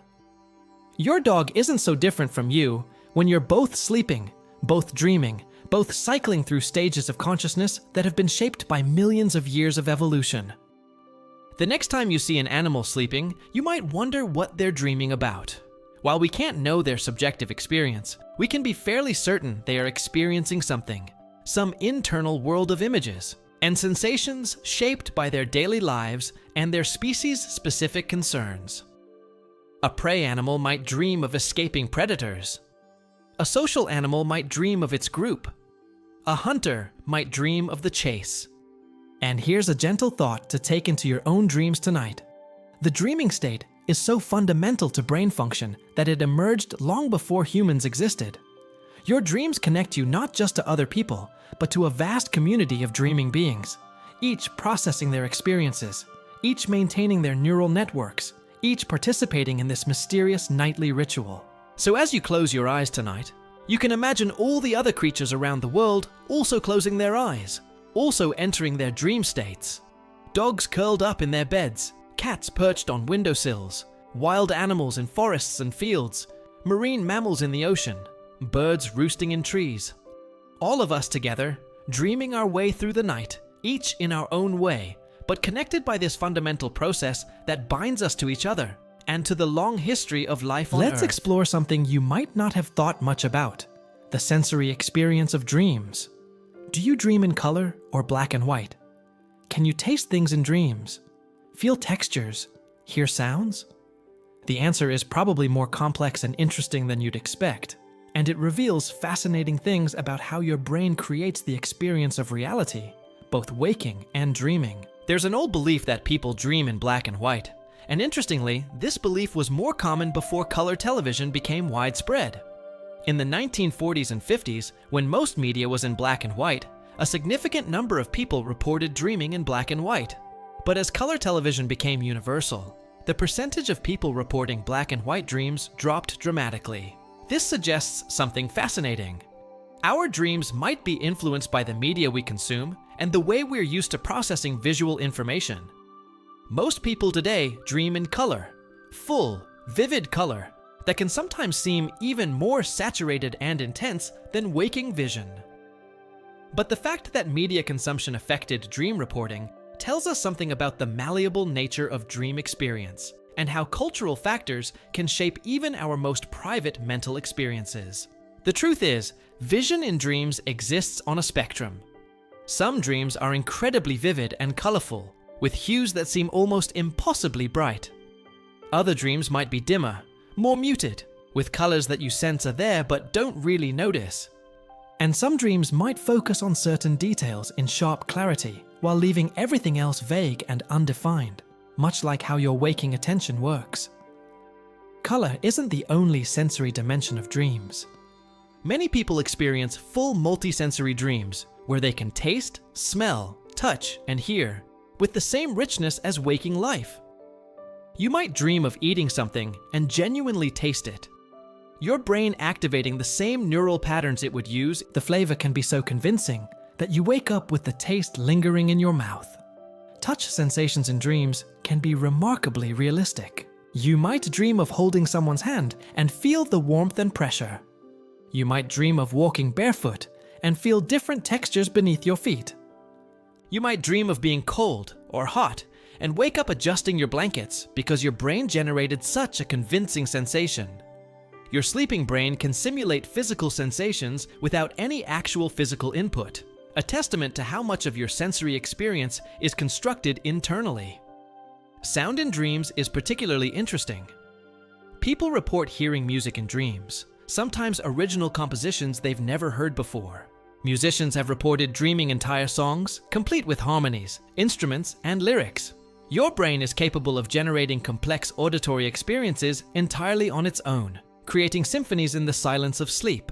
Some people experience smell in dreams, though this seems to be less common than other senses. When it does occur, dream smells can be incredibly vivid. You might dream of flowers and smell their perfume, or dream of baking bread and smell it as clearly as if you were awake in a bakery. The olfactory system has direct connections to memory and emotion centers in the brain, which might explain why dream smells, when they occur, often carry intense emotional weight. Pain in dreams is a controversial topic. Some people report feeling pain in dreams, though it's often described as different from waking pain, perhaps less intense or more diffuse. Others say they never feel pain in dreams, even in scenarios where pain would be expected. This might be because the brain suppresses pain signals during a REM sleep, or because the simulation of pain requires actual sensory input that's absent during sleep. One of the most interesting aspects of dream senses is that they can be enhanced or diminished independently. You might have a dream with crystal clear visual details, but no sound, or a dream where sounds are vivid, but the visual scene is vague and indistinct. Your brain isn't required to create a complete, balanced sensory experience in dreams the way it does when processing real sensory input. It can emphasize whatever aspects are relevant to the emotional or psychological content being processed. Blind people dream, but their dream experiences differ based on when they lost their sight. People who were born blind or lost sight very early in life don't have visual imagery in their dreams. Instead, their dreams are rich with sound, touch, smell, and spatial awareness. They dream of navigating spaces through sound and touch, of conversations and music, of textures and temperatures. Their dreams are no less vivid or meaningful. They're just constructed from different sensory building blocks. People who lost their sight later in life often continue to have visual dreams, sometimes for years after losing sight. Over time, the visual component of their dreams may fade, but many report that visual memories remain accessible in dreams even when they're not in waking thought. This shows that dream imagery isn't dependent on current sensory input, but rather on memory, and the brain's ability to construct experiences from stored information. The phenomenon of synesthesia, where senses blend together, can also occur in dreams. People might dream of seeing sounds as colors, or hearing textures, or experiencing any number of cross-sensory phenomena. Even people who don't have synesthesia in waking life sometimes experience it in dreams, where the normal boundaries between sensory processing become more fluid. Some dreams have a quality that's hard to describe in sensory terms. You might know something in a dream without seeing or hearing it. You might have a sense of a vast space or a particular atmosphere without specific sensory details to support that sense. Dreams can convey meaning and feeling in ways that transcend the individual senses, creating impressions that your waking mind struggles to put into words. The vividness of dream senses varies from person to person and from dream to dream. Some people consistently have very sensory-rich dreams, while others report their dreams are more conceptual, more about ideas and emotions than detailed sensory experiences. Neither is better or worse. They're just different ways the dreaming mind operates. What's remarkable is that all of these sensory experiences occur without any actual sensory input. Your eyes are closed, you're in a quiet room, you're lying still, and yet your brain creates experiences of seeing, hearing, touching, tasting, and smelling. It's generating an entire simulated reality from memory, imagination, and the day's accumulated experiences. This demonstrates something profound about consciousness itself. So much of what you experience as reality, even when awake, is constructed internally by your brain, interpreting and making sense of sensory inputs. Tonight, you might have dreams with incredibly vivid sensory detail, or you might have vaguer, more impressionistic dreams. You might see colors that don't quite exist in waking life, or hear music that's never been composed, or taste flavors that are uniquely dream flavors. Your sleeping brain has permission to create experiences unconstrained by physical reality, and sometimes it creates sensory worlds of breathtaking richness. As you drift off, you can let go of any expectations about what your dreams should be like. They'll be whatever they need to be, drawing on your unique sensory memories and your brain's particular way of processing information. Whether vivid or vague, colorful or muted, richly sensory or more abstract, your dreams will be yours. A private sensory world that exists only for you, created new each night from the raw material of memory and imagination. Here's something you might not have considered. The position you sleep in might actually influence what you dream about. It sounds almost too simple to be true, but research has found interesting connections between how your body is positioned during sleep and the content of your dreams. And understanding this connection is another gentle reminder that dreams aren't separate from your physical body. They're deeply embodied experiences. Let's start with the most dramatic example: sleeping on your stomach.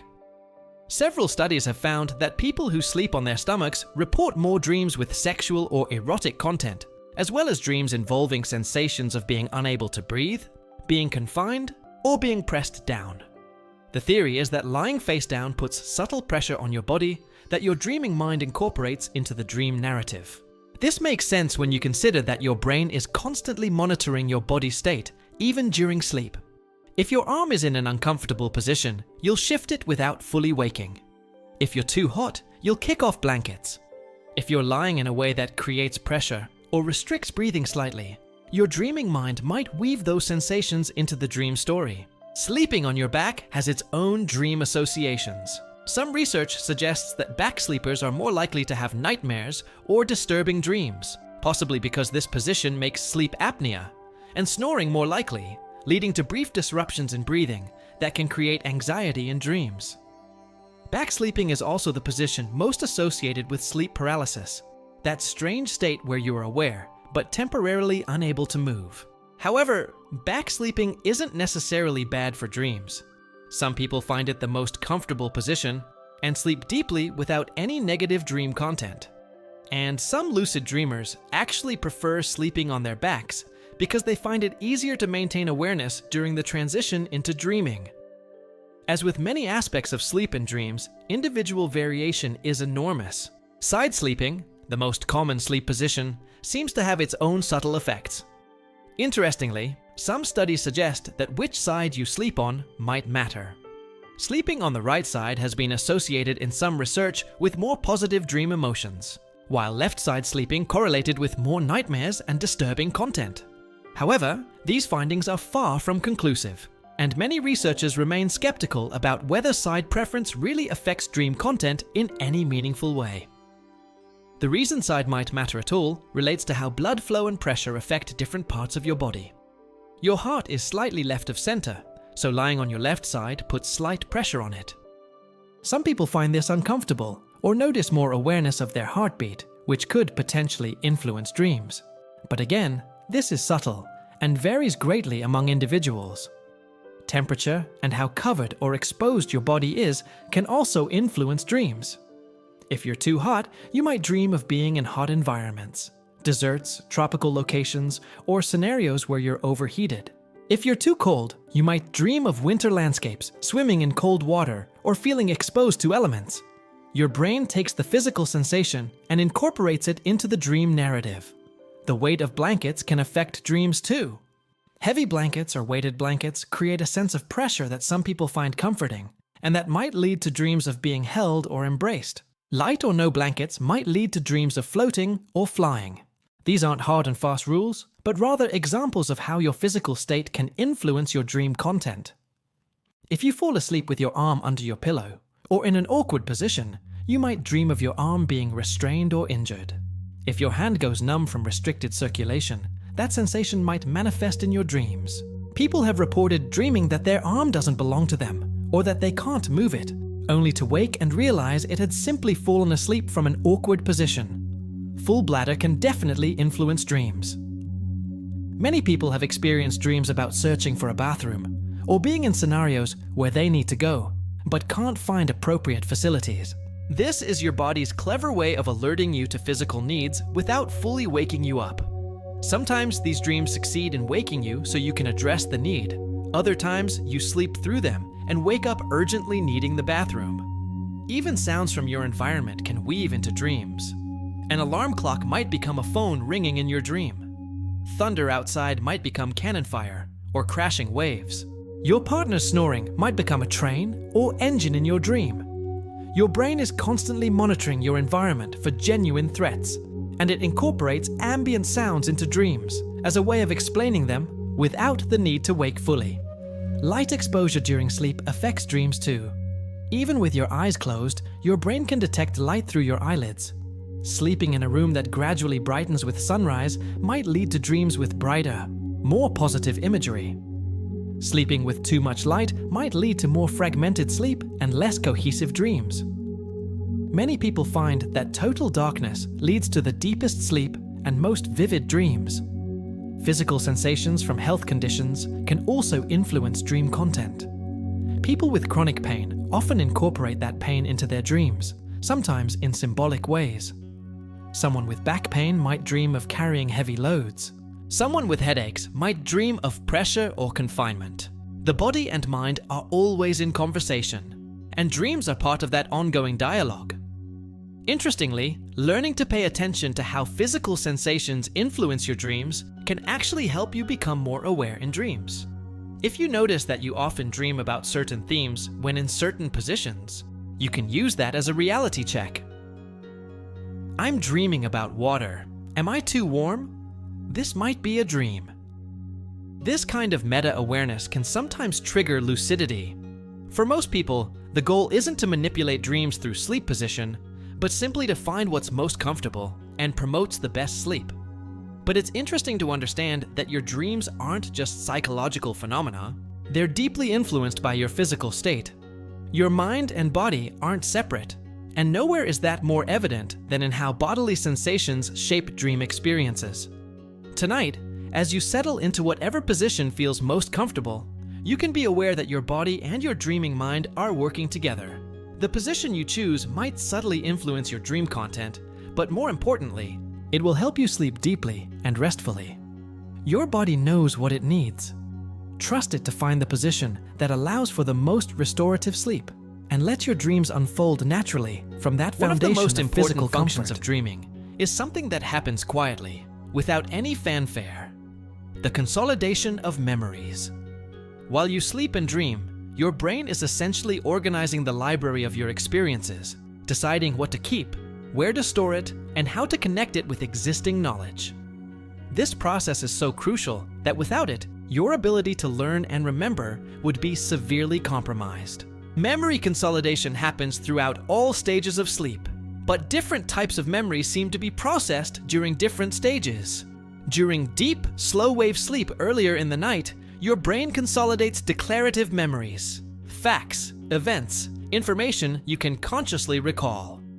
During REM sleep, when you're dreaming most vividly, your brain works more on procedural memories, skills, habits, how to do things, as well as emotional memories.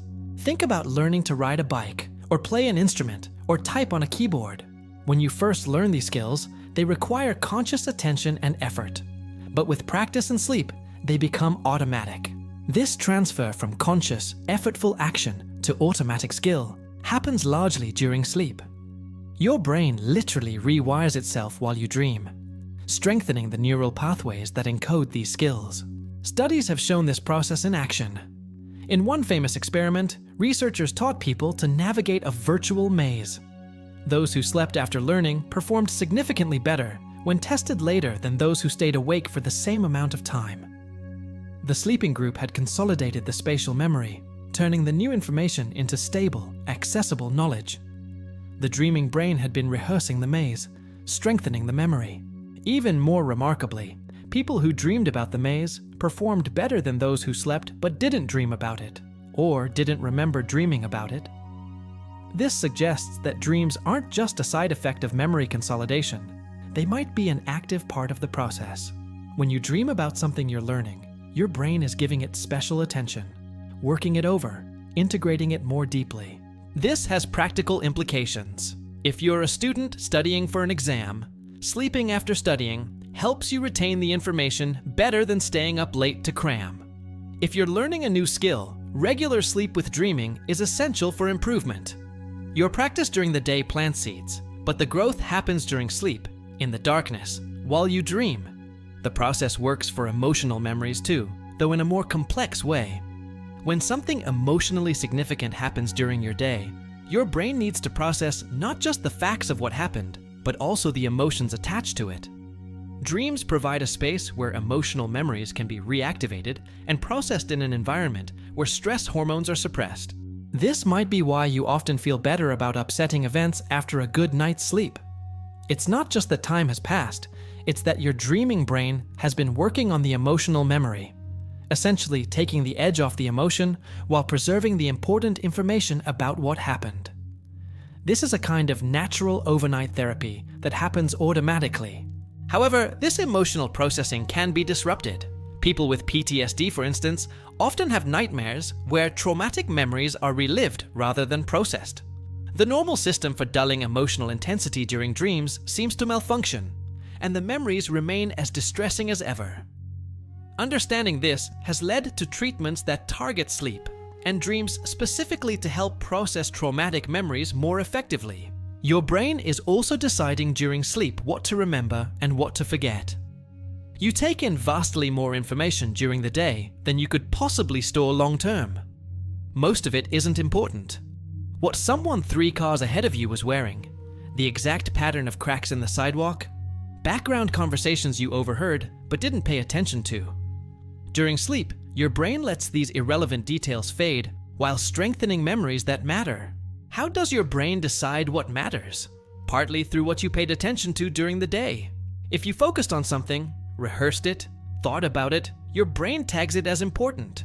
But emotional significance matters too.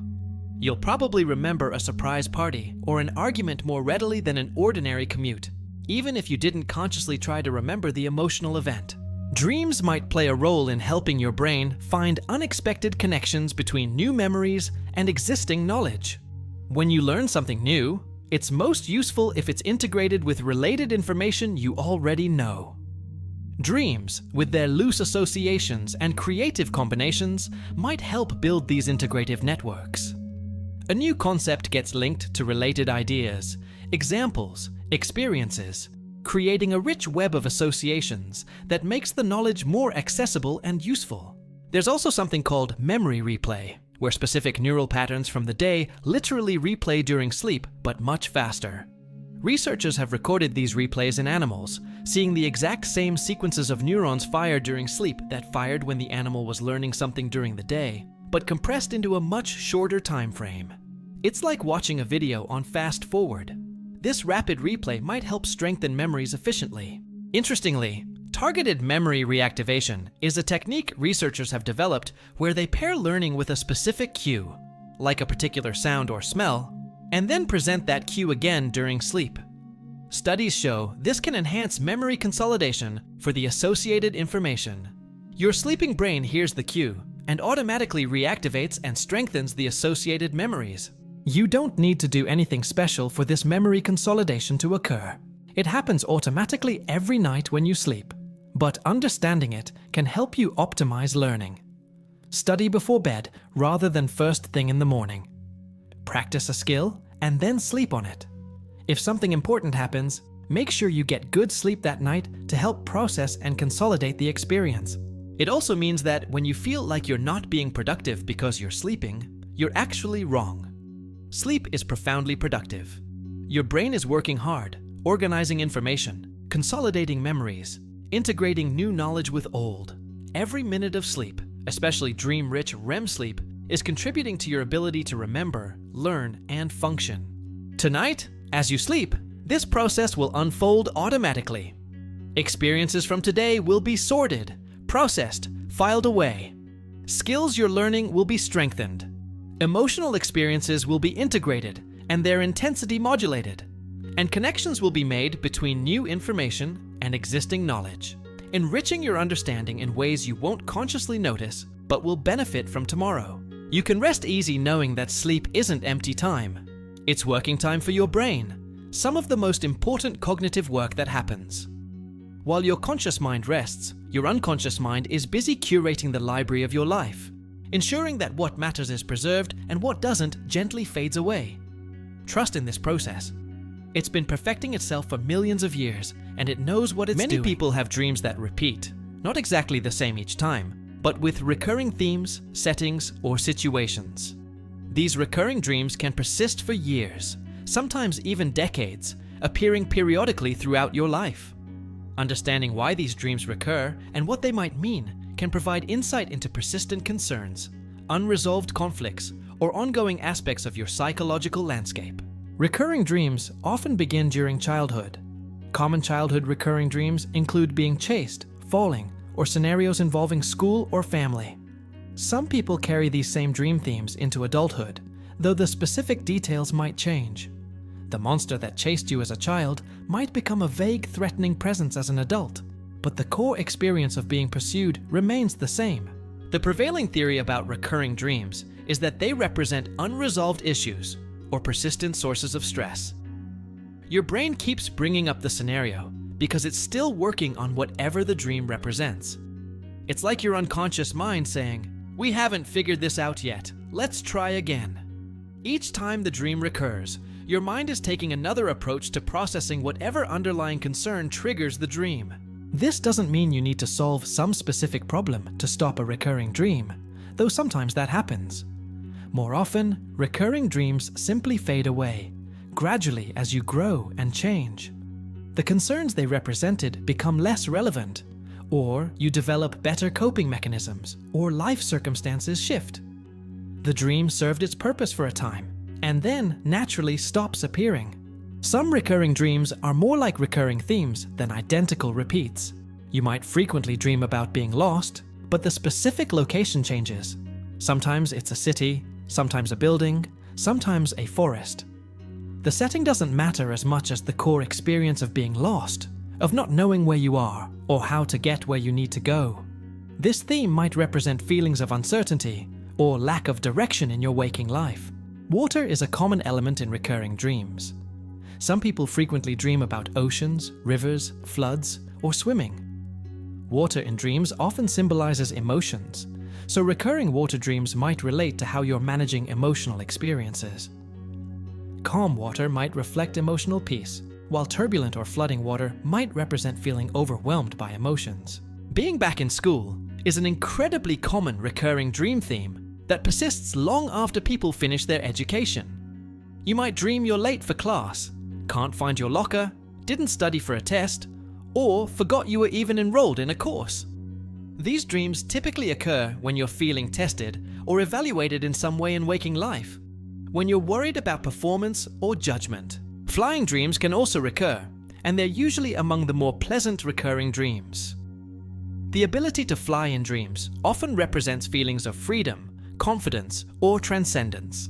Recurring flying dreams might appear during periods when you're feeling empowered or when you're longing for more freedom. The experience of flight can vary too, sometimes effortless, sometimes requiring concentration or effort, reflecting your current sense of how easily you can navigate life's challenges.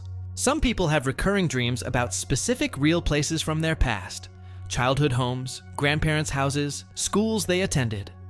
These places often represent safety, nostalgia, or foundational periods of life. Returning to them in dreams might be your mind's way of reconnecting with earlier versions of yourself, processing how you've changed, or seeking comfort in familiar settings during uncertain times. Occasionally, recurring dreams can have a more mundane explanation. They might be triggered by recurring physical conditions. If you often dream about needing a bathroom, you might simply have a pattern of needing to use the bathroom at certain times during sleep. If you frequently dream about being too hot or too cold, your sleeping environment might need adjustment. Nightmares can recur too, and these are often more distressing than other recurring dreams. Recurring nightmares, especially ones that started after a specific event, might indicate unprocessed trauma. The dream keeps recurring because the traumatic memory hasn't been fully integrated and emotionally processed. In these cases, working with a therapist, particularly one trained in trauma or dream work, can be very helpful. Some recurring dreams change over time, and these changes can be quite meaningful. You might have a dream where you're being chased, but over the years, perhaps you stop running and face what's chasing you. Or you might have a recurring dream about being lost, but eventually you start finding your way. These evolutions in the dream often parallel psychological growth and increased ability to handle whatever the dream represents. Lucid dreaming can be particularly powerful with recurring dreams. If you have a dream that repeats often, you might recognize it while you're dreaming. Oh, I've had this dream before. This must be a dream. This recognition can trigger lucidity, allowing you to consciously interact with the dream scenario in new ways. Some people report that consciously changing a recurring dream's outcome can sometimes resolve the dream, causing it to stop recurring. Keeping a dream journal can help you identify patterns in recurring dreams that you might not notice otherwise. When you write down your dreams regularly, themes become apparent. You might realize you dream about a certain person when you're stressed, or that particular symbols appear when you're facing specific types of challenges. This awareness, even without deep interpretation, can be valuable. Not all recurring dreams need interpretation or resolution. Some might simply be your brain's default way of processing certain types of experiences. Just as you might have habitual ways of thinking about things while awake, you might have habitual dream scenarios. As long as they're not distressing, recurring dreams are just part of your unique dream landscape. If you do have a recurring dream that troubles you, there's a technique called dream rescripting or imagery rehearsal that can help. While awake, you imagine the dream but give it a different, less distressing outcome. You rehearse this new version repeatedly. Often, this conscious rescripting can actually change the dream when it next occurs, or at least reduce its frequency and intensity. Tonight, if you have a dream that feels familiar, that echoes dreams you've had before, you might simply observe it with curiosity rather than concern. Your mind is working on something, using this familiar scenario as a way to process ongoing aspects of your life. The recurrence isn't a problem to be fixed, but a process to be trusted. Your dreaming mind knows what it needs to work on, and it will keep working until the issue resolves naturally. The dreams you have in tonight its own time. are probably quite different from the dreams you had as a child, and they'll likely be different still from the dreams you'll have decades from now. Dreaming changes throughout the lifespan, reflecting our developmental stages, accumulated experiences, and shifting concerns. Understanding these changes offers a beautiful perspective on how dreams accompany us through life's journey. Babies spend an enormous amount of time in REM sleep, the stage most associated with dreaming. Newborns spend about 50% of their sleep time in REM, compared to about 20 to 25% for adults. This has led researchers to believe that REM sleep and possibly dreaming play crucial roles in brain development.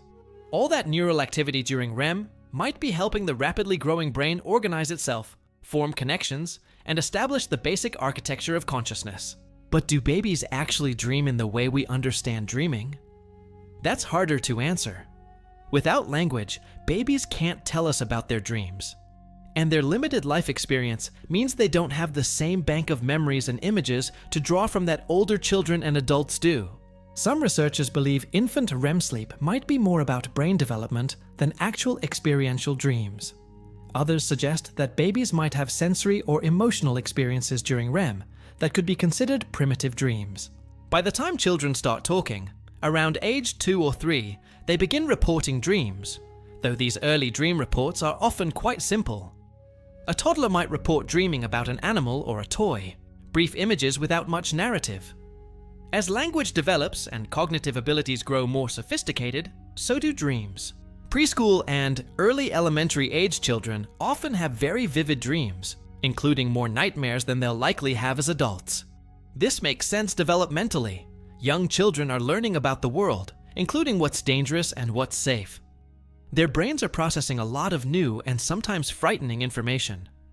Dreams help them work through fears about monsters, separation from parents, or scary situations they've heard about. Children's dreams tend to be more straightforward and less symbolic than adult dreams. A child worried about starting school might simply dream about school. An adult in the same situation might dream about being lost in an unfamiliar building. The anxiety is symbolized rather than directly represented. As abstract thinking develops through childhood and adolescence, dreams become more complex and metaphorical. Teenagers experience changes in sleep patterns and dreaming. Adolescence brings a natural shift in circadian rhythms, making teens inclined to stay up later and sleep later in the morning. Their dreams during this period often reflect the intense social concerns and identity questions of adolescence. Dreams about peers, romantic interests, social embarrassment, and questions of identity become common. Young adults tend to have active, emotionally intense dreams, reflecting the major life transitions of this period. Dreams about relationships, career concerns, independence from family, and establishing identity in the world are typical. This is often a period of frequent and vividly remembered dreams, possibly because young adults are processing so many new experiences and emotions. As people move through their 30s, 40s, and 50s, dream content often shifts to reflect evolving life concerns. Dreams might feature themes of responsibility, family, career achievement, or aging. Some research suggests that the intensity and frequency of nightmares tends to decrease during middle adulthood, possibly reflecting greater emotional regulation and life experience in managing stress. Older adults, particularly those in their 70s and beyond, often report fewer dreams or less vivid dreams, though this varies considerably among individuals. Some of this might reflect changes in sleep architecture. Older adults often spend less time in REM sleep. However, many older adults continue to have rich dream lives throughout their later years. Interestingly, older adults' dreams sometimes feature people from throughout their entire lifespan.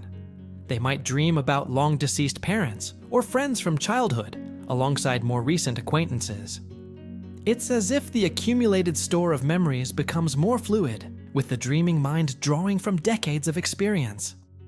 These dreams can be quite moving, allowing people to reconnect with loved ones who've passed or revisit important periods from their past. Life transitions tend to trigger changes in dream content regardless of age. Starting a new job, moving to a new place, beginning or ending relationships, having children, experiencing loss. All of these life events show up in dreams. Dreams help us process major changes, working through the emotions and adjustments these transitions require. Pregnancy often brings particularly vivid dreams. Hormonal changes, physical discomfort that affects sleep, and the psychological preparation for parenthood all contribute to intense, sometimes bizarre dreams during pregnancy. Many pregnant people report dreams about babies, giving birth, or concerns about their ability to parent. These dreams are completely normal and part of the psychological process of preparing for a major life change. Trauma at any age can significantly impact dreams, often leading to nightmares or dreams that replay traumatic events. But healing and time can gradually change these dreams. As trauma is processed and integrated, dreams often shift from direct replays to more symbolic representations, and eventually, the traumatic content may appear less frequently or not at all. Interestingly, some research suggests that people's dreams become slightly less negative in emotional tone as they age. Older adults' dreams, on average, contain less aggression and more positive social interactions than younger adults' dreams. This might reflect greater emotional wisdom and equanimity that often comes with age, or it might reflect changing life circumstances and concerns. The memories that populate our dreams also reflect our age and life stage. Young people's dreams are full of recent experiences, current concerns, and active scenarios.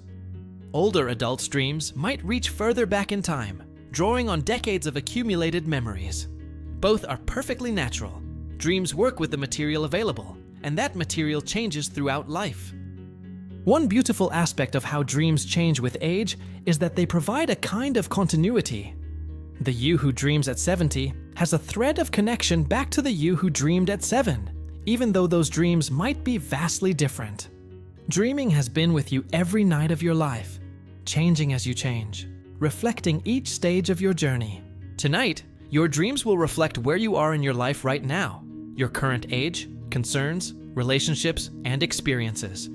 They'll draw on your accumulated memories and your present circumstances. And this is exactly as it should be. Your dreams are tailored to you, to this moment in your life, helping you process what's currently relevant and important. They're companions on your life journey, changing as you change, always present, always working on your behalf. While most of what we've discussed covers common dream experiences, there are some fascinating rare phenomena that occur in the borderlands of sleep and dreaming. These unusual experiences remind us just how mysterious and varied consciousness can be, and understanding them can be both intellectually interesting and oddly comforting if you've experienced them yourself. False awakenings are one of the more common, unusual dream experiences. In a false awakening, you dream that you've woken up.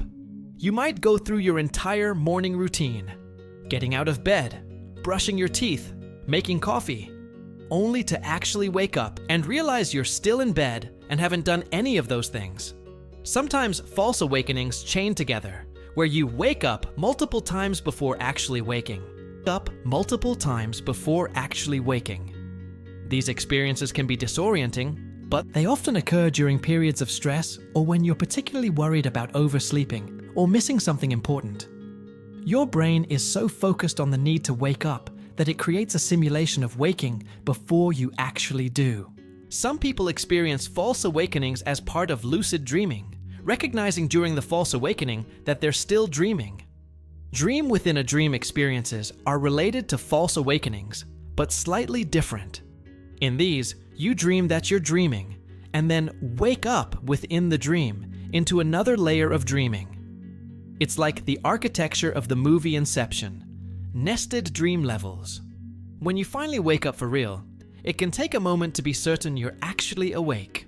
These experiences are rare but fascinating, showing just how complex the dreaming mind's simulations can be. Exploding head syndrome is a strange phenomenon that typically occurs as you're falling asleep or waking up. Gunshot or crash that jolts you awake, but there was no actual sound. Sometimes it's accompanied by a flash of light. Despite the alarming name, it's completely harmless, just a quirk of how the brain transitions between states. The neurons involved in processing sound might fire randomly during the transition, and your brain interprets this as a loud noise. Sleep talking or somniloquy is more common than most people realize. Many people occasionally talk in their sleep without knowing it, saying anything from random words to complete sentences or even carrying on one-sided conversations. Sleep talking can occur during any stage of sleep, though the content tends to be clearer during lighter sleep stages. What you say while sleep talking is usually random and doesn't reveal deep secrets or truths. It's just your brain's language centers being active while you're not fully conscious. Sleepwalking, or somnambulism, is a fascinating state where you're physically moving and acting, but still essentially asleep. People who sleepwalk might get out of bed, walk around, or even perform complex activities like making food or getting dressed, all while not fully conscious. When they wake up or return to bed, they usually have no memory of the episode. Sleepwalking occurs during deep sleep, not during dreaming REM sleep, and it's more common in children than adults. Sexsomnia is a sleep disorder where people engage in sexual behaviors while asleep. Like sleepwalking, it occurs during non-REM sleep, and the person usually has no memory of it afterward. It's a genuine sleep disorder that can cause distress and relationship difficulties, but it's treatable, often with the same approaches used for sleepwalking. Some people experience musical hallucinations as they're falling asleep or waking up. They hear music, sometimes songs they know, sometimes original compositions, playing clearly as if from a radio or speaker. This is related to hypnagogic hallucinations, those experiences that occur at the boundary between waking and sleeping. Like all hypnagogic phenomena, these are harmless, just the dreaming mind becoming active before you're fully asleep. Out-of-body experiences during dreams are reported by some people, where they feel like they're floating outside their physical body, often looking down at themselves sleeping. While these experiences feel incredibly real and can be profound, they're generally understood as a particular type of dream experience, where the brain's normal sense of embodiment is temporarily disrupted. They're fascinating from a neurological perspective, showing how our sense of being located in our body is actually something the brain constructs. Prophetic or precognitive dreams are dreams that seem to predict future events. While many people have had experiences where they dream about something And then it happens, most researchers attribute this to coincidence, pattern recognition, and the sheer number of dreams people have. With thousands of dreams over a lifetime, some are bound to coincidentally match future events. However, the subjective experience of a apparently prophetic dream can be profound and meaningful, even if the actual mechanism is psychological rather than supernatural. Shared dreaming is the idea that two people can be in the same dream at the same time, aware of each other, and interacting. While this is popular in fiction, and some spiritual traditions claim it's possible, there's no scientific evidence that this actually occurs. What does happen is that two people might dream about similar things if they've had similar experiences or conversations, or they might unconsciously influence each other's dream reports when sharing them afterward. Some people experience what they call epic dreams, dreams that feel incredibly significant, lengthy and complex, often with mythical or archetypal qualities. These dreams feel different from ordinary dreams, more vivid, more meaningful, more memorable. Carl Jung was particularly interested in these types of dreams, seeing them as important communications from the deeper layers of the psyche. Whether or not you subscribe to Jung's particular interpretations, most people who've had such a dream recognize that it felt special and meaningful. Finally, there are visits from deceased loved ones in dreams. Many people report dreams where they encounter someone who has died, and these dreams often feel different from ordinary dreams, more vivid, more peaceful, more healing. From a psychological perspective, these dreams likely serve the function of grief processing, allowing the dreamer to continue their relationship with the deceased person and work through loss. From a spiritual perspective, some people view these as actual visits. Either way, they're often deeply comforting and meaningful experiences. All of these unusual phenomena remind us that the landscape of consciousness is vast and varied. Most nights, your dreams will be relatively ordinary, but occasionally you might experience something unusual or profound. These rare experiences are part of the rich tapestry of human consciousness, fascinating glimpses into how complex and mysterious the dreaming mind can be. If you've experienced any of these unusual phenomena, you're not alone, and you're not abnormal. The human mind is capable of remarkable things, especially in the liminal spaces between waking and sleeping. Tonight, you'll probably have ordinary dreams, but there's always the possibility of something unexpected, something that reminds you just how extraordinary even the most common experience of consciousness Dreams have inspired human creativity for thousands of years, appearing in some of our greatest works of art, literature, and philosophy. This cultural dimension of dreams reveals something beautiful.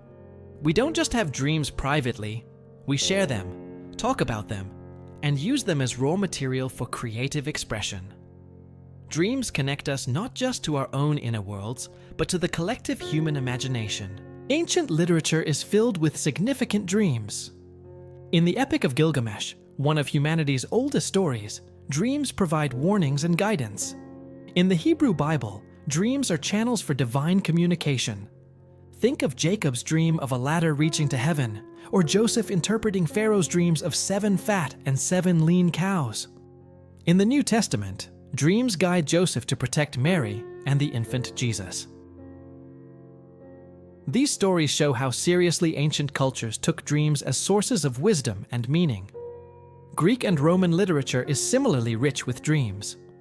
Homer's Iliad and Odyssey feature dreams that influence the action of the epic. Greek tragedies often use dreams to reveal character motivations or foreshadow events. The ancient understanding was that dreams could reveal truth, even if that truth came wrapped in symbols and metaphor. Shakespeare used dreams brilliantly in his plays. In A Midsummer Night's Dream, the boundary between dreaming and waking becomes wonderfully blurred. In Hamlet, the prince speaks of dreams in his famous "to be or not to be" soliloquy, calling death perchance to dream. Romeo and Juliet features the important Queen Mab speech about the bringer of dreams. Shakespeare understood that dreams reveal desire, fear, and truth that characters might hide while awake. The Romantic movement in art and literature was particularly fascinated with dreams. Romantic poets like Coleridge famously claimed that Kubla Khan came to him complete in a dream, though he was interrupted and could only remember a fragment. The Romantics saw dreams as accessing deeper truth and more authentic creativity than rational waking thought. They celebrated the irrational, the emotional, and the dreamlike. The Surrealist movement took this fascination even further. Surrealist artists like Salvador Dalí, René Magritte, and Max Ernst deliberately tried to capture dream logic and imagery in their art. Dalí's melting clocks in The Persistence of Memory, Magritte's men in bowler hats, and impossible scenes, Ernst's disturbing dreamlike collages, all of these attempt to bring the visual language of dreams into waking art. The Surrealists held that dreams revealed truths that rational society suppressed, and they wanted to liberate that unconscious creativity. Literature continued to explore dreams in fascinating ways. Lewis Carroll's Alice in Wonderland follows dream logic perfectly, with constant transformations, impossible situations, and emotional logic that makes sense in the dream, but not by waking standards. The entire story can be read as a dream, and indeed, Alice wakes at the end. Franz Kafka's stories often have nightmarish, dreamlike qualities, where ordinary situations become surreal and threatening. Modern and contemporary literature continues to use dreams extensively. Haruki Murakami's novels blur the boundaries between dreaming and waking, creating stories that feel like extended dreams. Magical realism as a genre often employs dreamlike logic, where the impossible is treated as mundane. Even gritty, realistic fiction often includes dream sequences that reveal character psychology. Film has proven to be a perfect medium for representing dreams. The visual nature of cinema can capture dream imagery more directly than words on a page. Directors like David Lynch create entire films that feel like dreams, where causality is loose, mood is paramount, and logic is emotional rather than rational. Christopher Nolan's Inception explores the architecture of dreams explicitly, creating nested dream levels and rules for how dreams work. Music, too, has been inspired by dreams. Paul McCartney's Yesterday is perhaps the most famous example, but many musicians report dreaming melodies.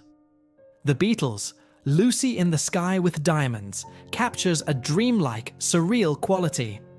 Pink Floyd's music often explores consciousness, sleep, and dreams. Across genres, from classical to jazz to electronic music, composers have attempted to capture the feeling and flow of dreams in sound. Even video games have begun exploring dream spaces in interesting ways. Games can create interactive dreams, where the player navigates dreamlike environments and scenarios. The medium's interactivity allows for a unique kind of engagement with dream logic and imagery. Visual art continues to be inspired by dreams. Contemporary artists create installations, paintings, photographs, and digital art that explore dream themes. Some attempt to literally represent their dreams. Others use dream logic and imagery as a launching point for more abstract explorations. The history of art is inseparable from the history of dreams as inspiration and subject matter. Psychology and philosophy have also treated dreams as culturally significant. Freud's The Interpretation of Dreams changed how Western culture thought about dreams, even though many of his specific ideas have been revised or rejected. Jung's work on dreams and archetypes influenced not just psychology, but art and literature. Philosophers from Aristotle to Descartes to contemporary philosophers of mind have grappled with what dreams tell us about consciousness and reality. Different cultures have different dream traditions that influence their art and stories. Indigenous Australian Dreamtime stories blend creation mythology with the experience of dreaming. African cultures have rich traditions of dreams as ancestral communication. East Asian cultures have their own dream symbolism and traditions that appear in their art and literature. Every culture has found ways to give dreams cultural expression and meaning.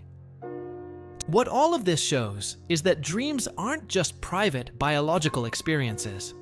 They're also cultural and creative resources.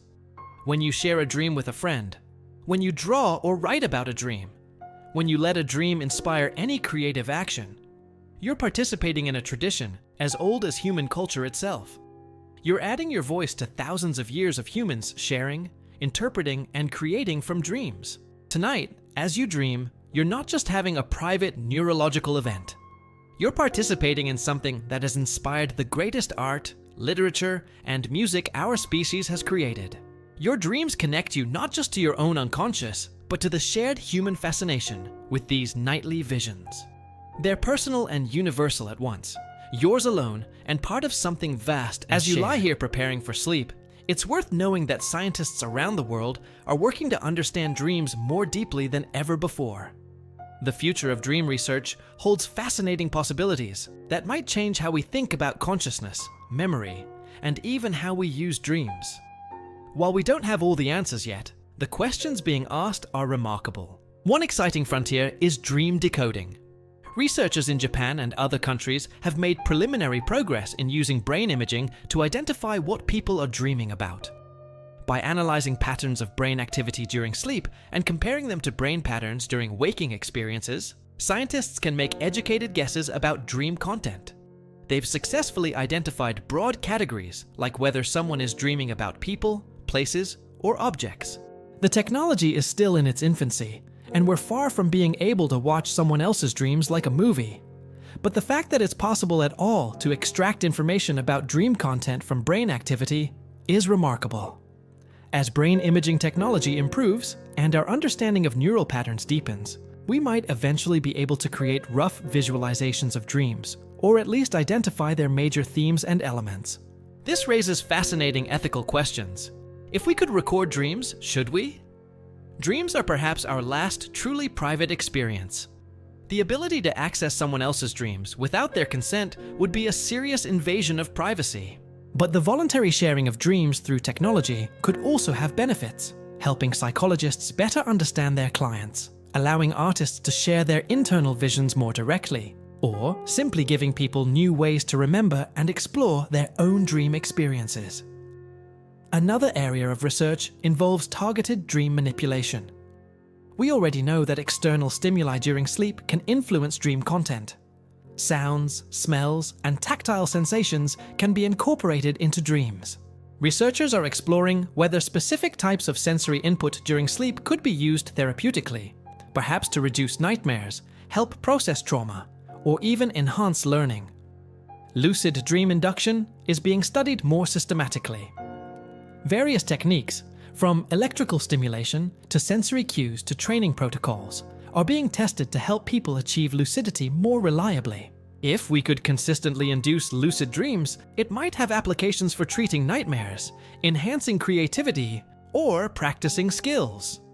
Some researchers are even exploring whether lucid dreaming could be used for virtual reality-like experiences where people could explore impossible worlds or scenarios while maintaining awareness and control. The relationship between dreams and mental health is receiving increased attention. Depression, anxiety, PTSD, and other conditions all affect dreams in characteristic ways. Understanding these patterns better could lead to improved diagnostic tools. Dreams as a window into mental health status. It might also lead to dream-focused treatments. Some therapies already use dream work, but as we understand the mechanisms better, we might develop more targeted interventions. There's growing interest in whether dreams could be used for problem-solving more systematically. We know that dreams can provide creative insights, but could we deliberately use them for innovation and problem-solving? Some companies and research institutions are beginning to explore this possibility, investigating whether sleep and dreams can be incorporated into creative and technical work in systematic ways. Memory research continues to explore how dreams contribute to learning and memory consolidation. As we understand this process better, we might develop techniques to optimize learning through strategic use of sleep and dreaming. This could have applications in education, skill training, and rehabilitation after brain injuries. Artificial intelligence and machine learning are also intersecting with dream research in interesting ways. AI can help analyze large datasets of dream reports, identifying patterns that humans might miss. AI models of neural networks are being used to simulate aspects of dreaming, helping researchers understand the computational principles that might underlie dreams. Some researchers are even training AI systems on dream reports to see if they can generate novel dream-like content, which might reveal something about what makes dreams distinctive. The connection between dreams and creativity is being studied more rigorously. Researchers are exploring what makes some dreams particularly creative, and whether dream-inspired creativity differs qualitatively from waking creativity. This could help us understand the creative process more broadly, and perhaps find ways to enhance it. Cross-cultural dream research is expanding. Most dream research has been conducted in Western, educated, industrialized, rich, and democratic societies. But dreams likely vary across cultures in interesting ways. Studying dreams globally, across different cultural contexts and belief systems, will give us a more complete picture of this universal human experience, and what aspects are truly universal versus culturally shaped.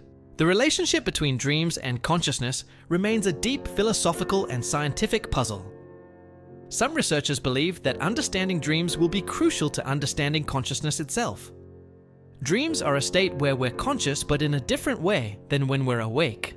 Studying this altered state might reveal fundamental principles about how consciousness works. There's also growing interest in how modern technology affects dreams. Do people who spend more time on screens dream differently? Does the content of what we consume digitally change our dreams? As our waking lives become increasingly digital, understanding how this affects our dream lives becomes more relevant. Virtual reality technology might also offer new ways to study dreams. VR can create controlled environments that resemble dream scenarios. By comparing how people behave and respond in VR versus in dreams, researchers might gain insights into what's unique about the dreaming state. The neuroscience of dreams continues to advance. New brain imaging techniques reveal more about what's happening in different brain regions during different types of dreams. We're building more detailed maps of dream neurochemistry and neuroanatomy, understanding which brain systems are active or inactive during various dream experiences. All of this research is slowly building a more complete picture of dreams, what they are, why we have them, what they do, and how they relate to waking consciousness. But despite all the progress, dreams remain beautifully mysterious. Every answer raises new questions. Every discovery reveals new depths to explore. Tonight, as you dream, you're participating in this phenomenon that scientists are working so hard to understand. Your dreams are part of the vast data set of human experience that researchers are trying to make sense of. But more importantly, your dreams are yours, private, personal, meaningful in ways that science might never fully capture. The future will likely bring us more understanding, new technologies, and perhaps practical applications of dream research. But dreams will always retain their mystery, their deeply personal significance, and their nightly invitation to explore the strange and beautiful landscapes of inner consciousness. Whatever we learn about dreams, they'll remain one of the most fascinating aspects of being human. As we move toward the end of our journey tonight, let's discuss some practical ways you can support healthy dreaming and restful sleep. These aren't rules you must follow, but gentle suggestions that might help you enjoy more restorative sleep and more interesting, less disturbing dreams. You can think of them as ways to create ideal conditions for your brain to do its nightly work. First, and perhaps most important, is maintaining consistent sleep schedule. Your body has a natural circadian rhythm, a biological clock that regulates when you feel sleepy and when you feel alert. When you go to bed and wake up at roughly the same times each day, even on weekends, you support this natural rhythm. Consistency helps you fall asleep more easily, sleep more deeply, and wake feeling more rested. It also tends to lead to more vivid, better remembered dreams. Creating a relaxing bedtime routine signals to your body that sleep is approaching. This might include dimming lights, taking a warm bath, reading, listening to calm music, or gentle stretching. The specific activities matter less than the consistency and the calming nature of the routine. Over time, your body learns that these activities precede sleep, and it begins preparing automatically. Your sleep environment matters more than you might think. A dark, quiet, cool room promotes the best sleep. Darkness signals to your brain that it's time for sleep by triggering melatonin production. Even small amounts of light from electronics or street lights outside can disrupt this process. If you can't control light sources, consider a sleep mask. Temperature is also important.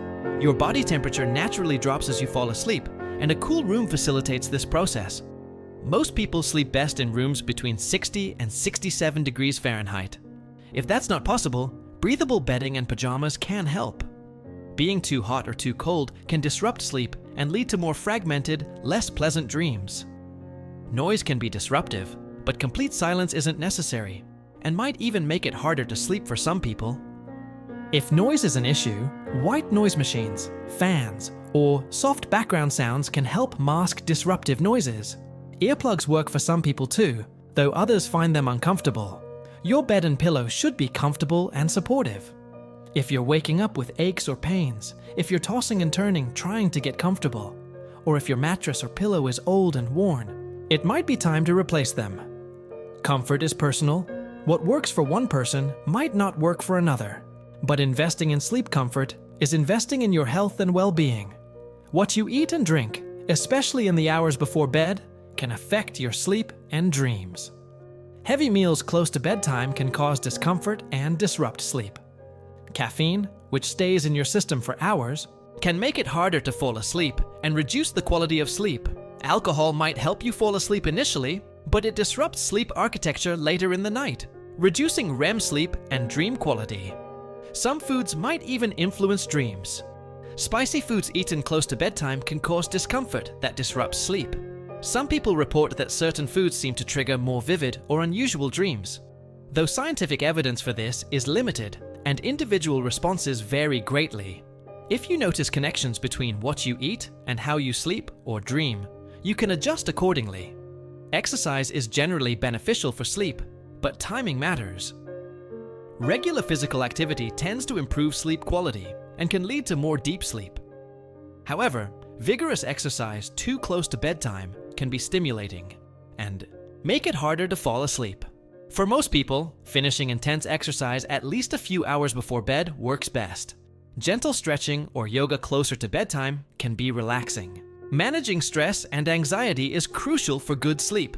Stress hormones like cortisol interfere with sleep quality and can trigger nightmares or anxiety dreams.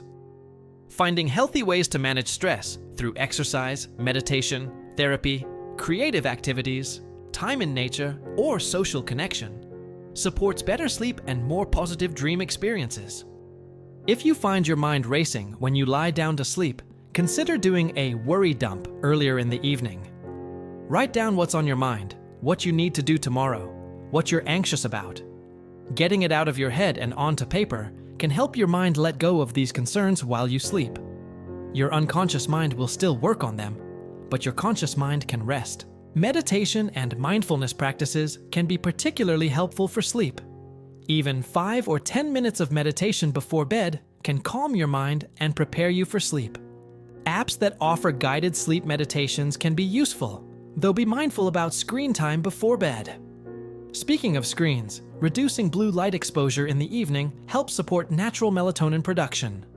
Phones, tablets, computers, and TVs emit blue light that signals to your brain that it's daytime. If you must use screens in the evening, consider using blue light filters or glasses.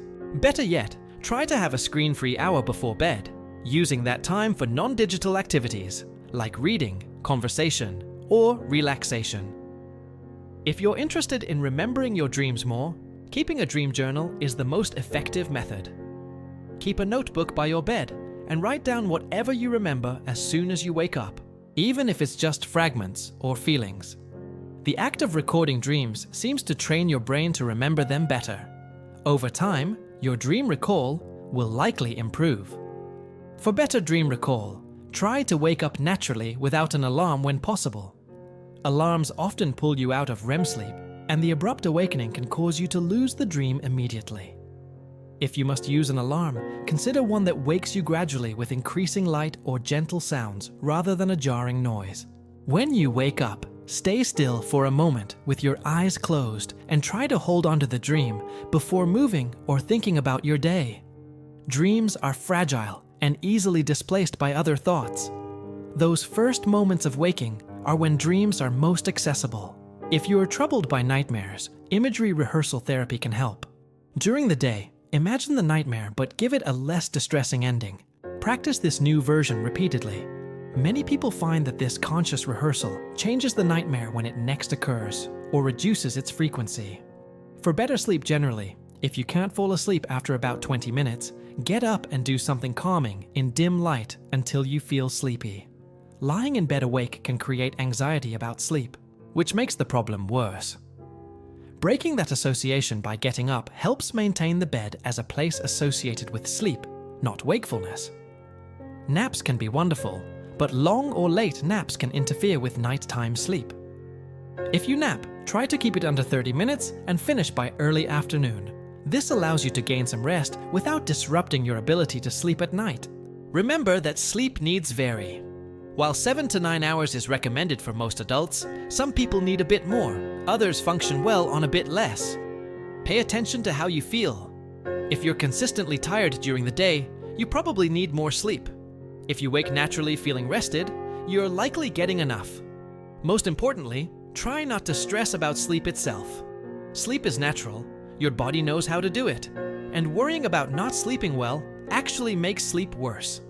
Trust your body, create good conditions, and let sleep come naturally.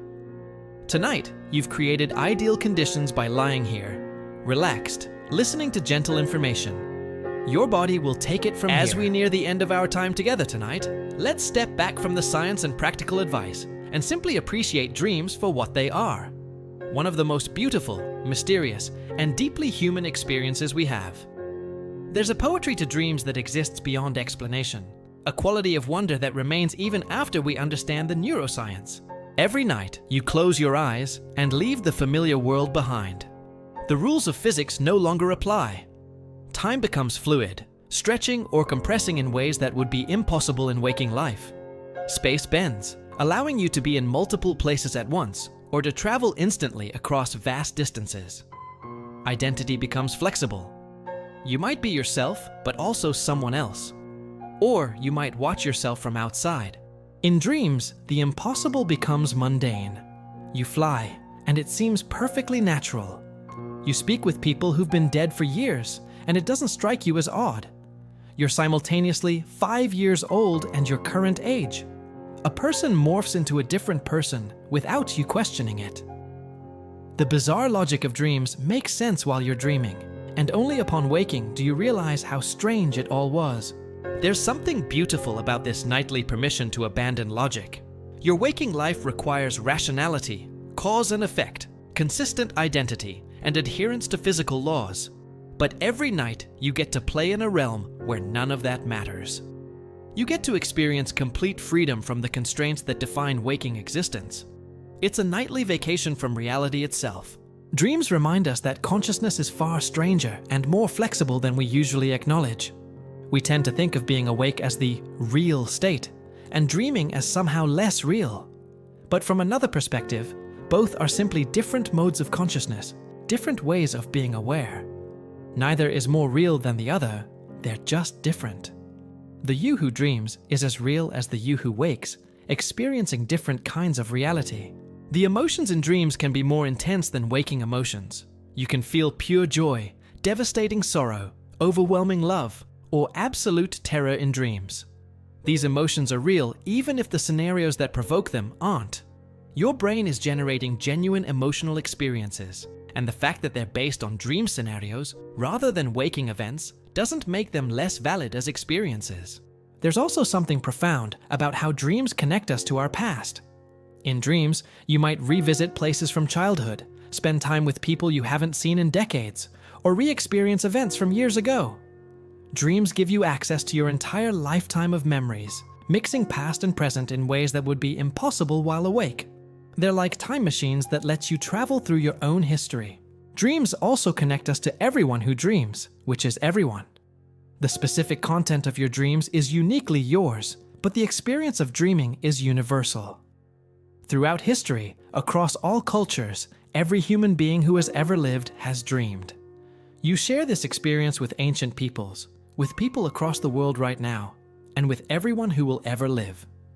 It's one of the most fundamental shared experiences of being human.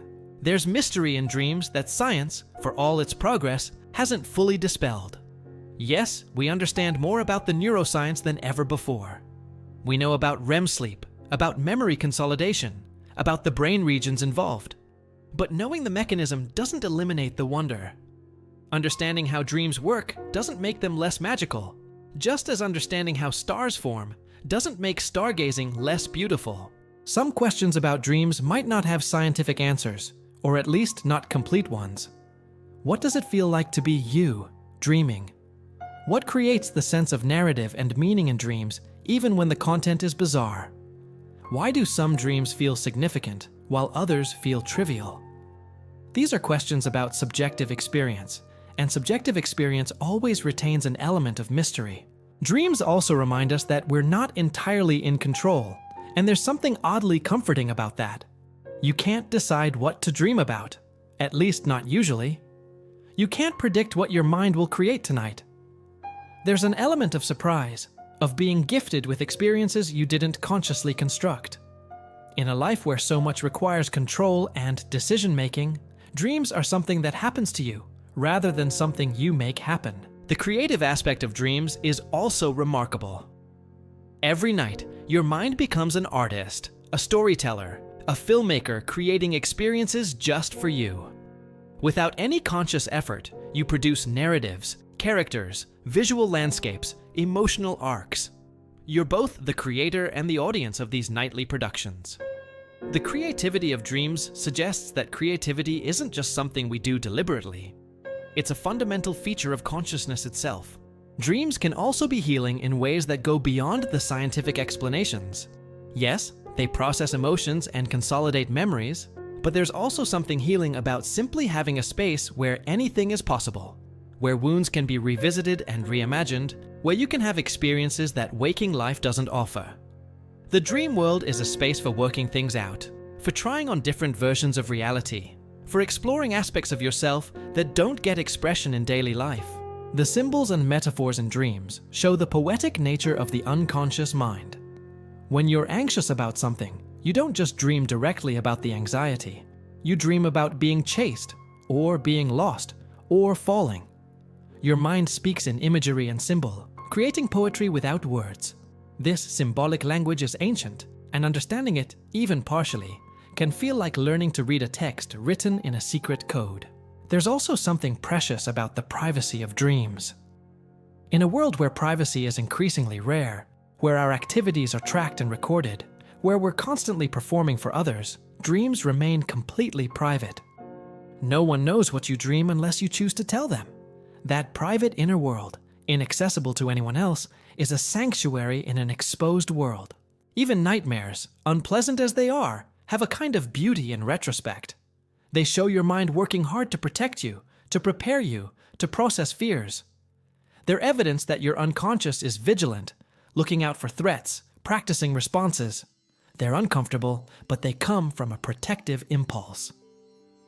As you drift off tonight, you can appreciate that you're about to engage in one of the most mysterious, creative, and fundamentally human activities there is.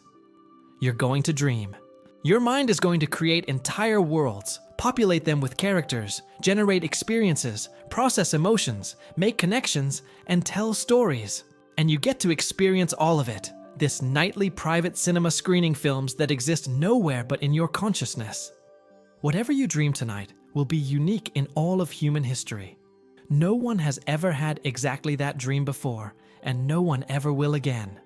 It will be yours alone. A brief existence created by your mind, for reasons both understood and mysterious, and then it will fade, leaving perhaps a trace of memory, or perhaps nothing at all except the subtle benefits it provided. Dreams are a gift you give yourself every night. A gift of creativity, of emotional processing, of memory consolidation, of pure experience unconstrained by reality. As you receive this gift tonight, know that you're participating in something ancient, universal, and beautiful. Something scientific and mystical at once. Something that makes you fully human. As we approach the very end of our journey together tonight, let's take a moment to simply feel grateful for sleep and dreams. Gratitude is a wonderful feeling to carry into sleep, a gentle, positive emotion that can help you drift off peacefully. And there's so much to be grateful for about these nightly experiences that we often take for granted. Think about how remarkable it is that you have a built-in system for rest and restoration. Your body knows exactly how to heal itself, how to consolidate memories, how to process emotions, all without any conscious effort from you. You simply lie down, close your eyes, and let your body do what it's evolved to do over millions of years. That automatic care, that built-in maintenance system, is genuinely amazing when you stop to think about it. You can be grateful for the physical rest that sleep provides. Your muscles relax, your heart rate slows, your blood pressure drops, and your body shifts into repair mode. Growth hormone is released, tissues are repaired, your immune system is strengthened. You wake up feeling refreshed because real, tangible restoration has occurred. Your body has been taking care of itself while you rested. Dreams deserve gratitude too. They process your emotions, helping you wake up feeling better about yesterday's difficulties. They consolidate your memories, ensuring that what you learn stays with you. They enhance your creativity, making unexpected connections, and sometimes providing insights you couldn't reach while awake. They entertain you with strange and wonderful experiences you'd never have otherwise. All of this happens automatically, every night, without you having to do anything but sleep. You can be grateful for the escape that sleep provides. Whatever difficulties you face today, whatever worries you carry, sleep gives you respite. For those hours of sleep, you get a break from problems, from responsibilities, from the constant demands of waking life. You get to rest, genuinely rest, in a way that's impossible while you're conscious and engaged with the world. There's also something to be grateful for in the mystery of dreams. In a world where so much is explained and understood, where we can look up almost any fact instantly, dreams retain their mystery. They remind us that there are still things about consciousness, about being human, that we don't fully understand. That mystery is precious. It leaves room for wonder, for personal meaning-making, for the sense that life still holds secrets. You can be grateful for the universality of sleep and dreams. This is something you share with every other human being, with most animals, with life going back millions of years. When you sleep and dream, you're doing something that connects you to the vast web of living things, all needing rest, all processing their experiences.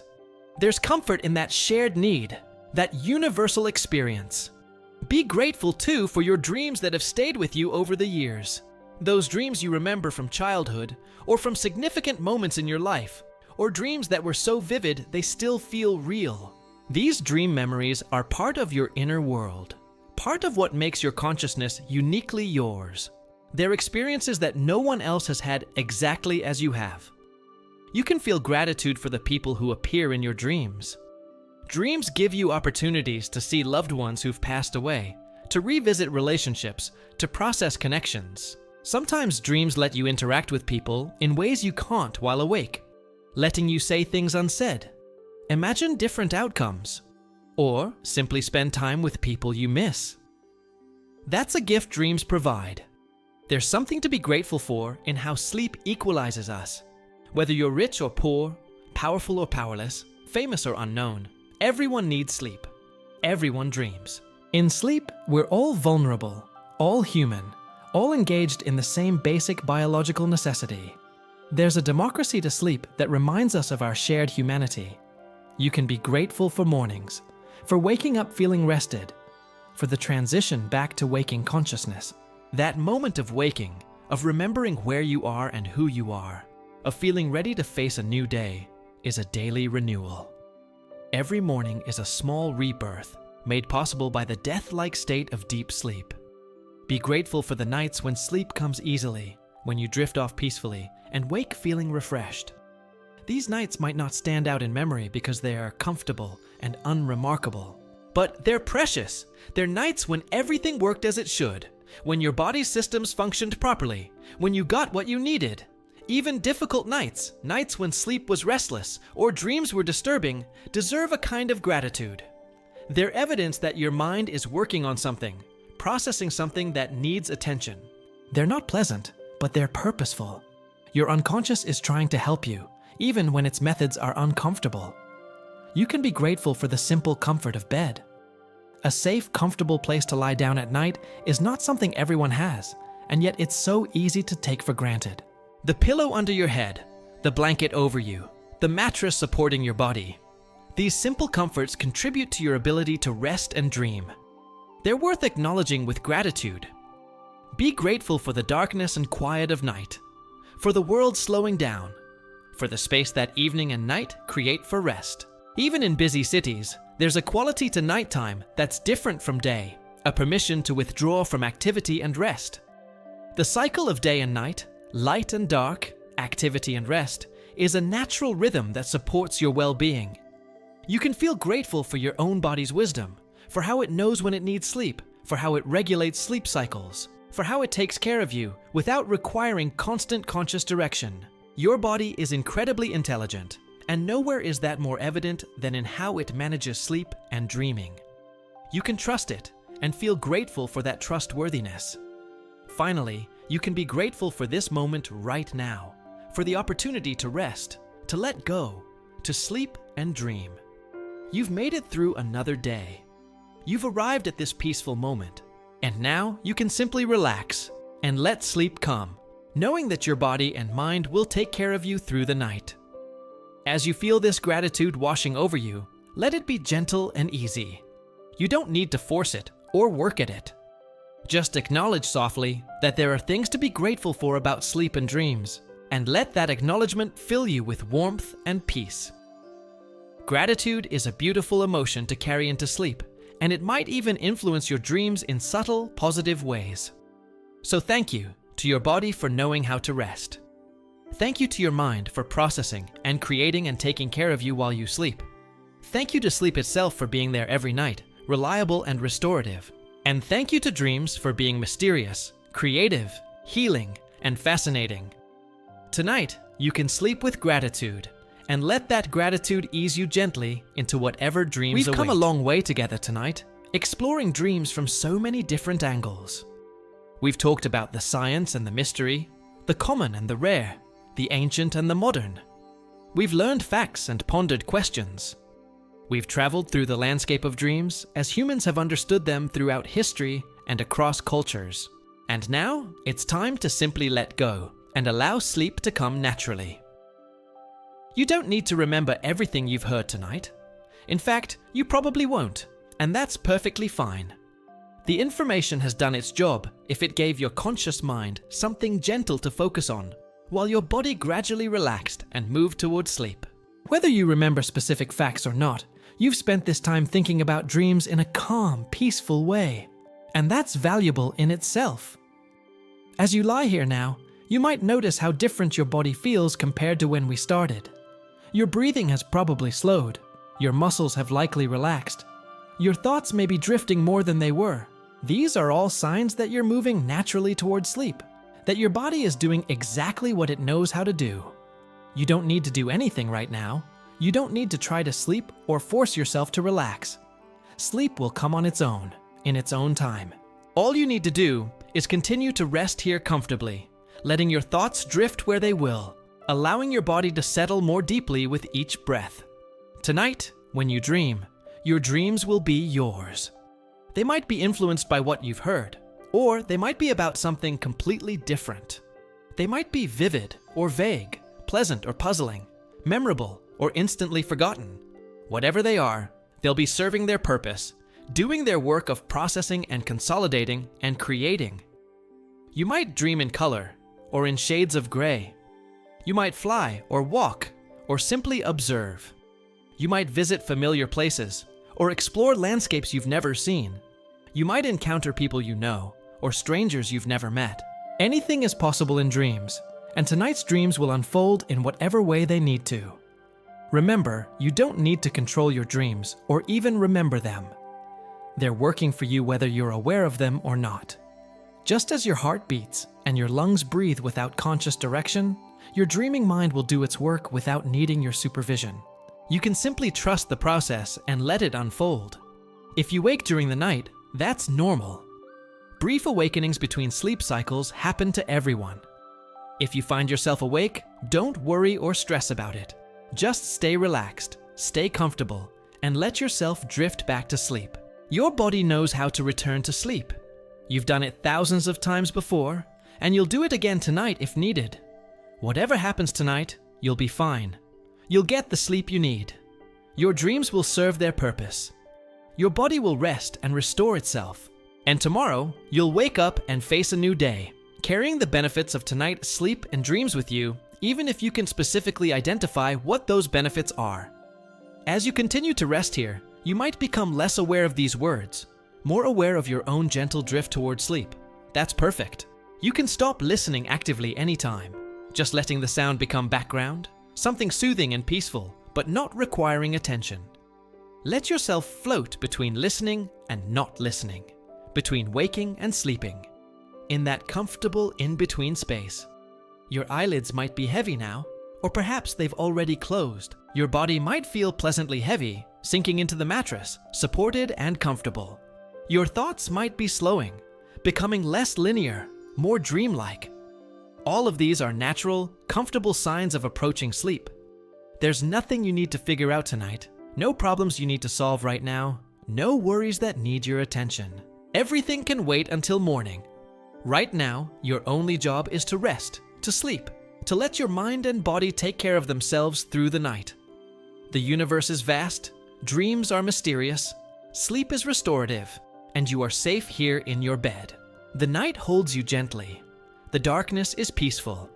And soon, very soon if not already, you'll slip into sleep and begin tonight's journey through dreams. Thank you for spending this time here, for learning about dreams, for giving yourself this gift of peaceful rest. May your sleep be deep and restorative. May your dreams be interesting and healing. And may you wake tomorrow feeling refreshed and ready for whatever the new day brings. Rest well, dream well, good night.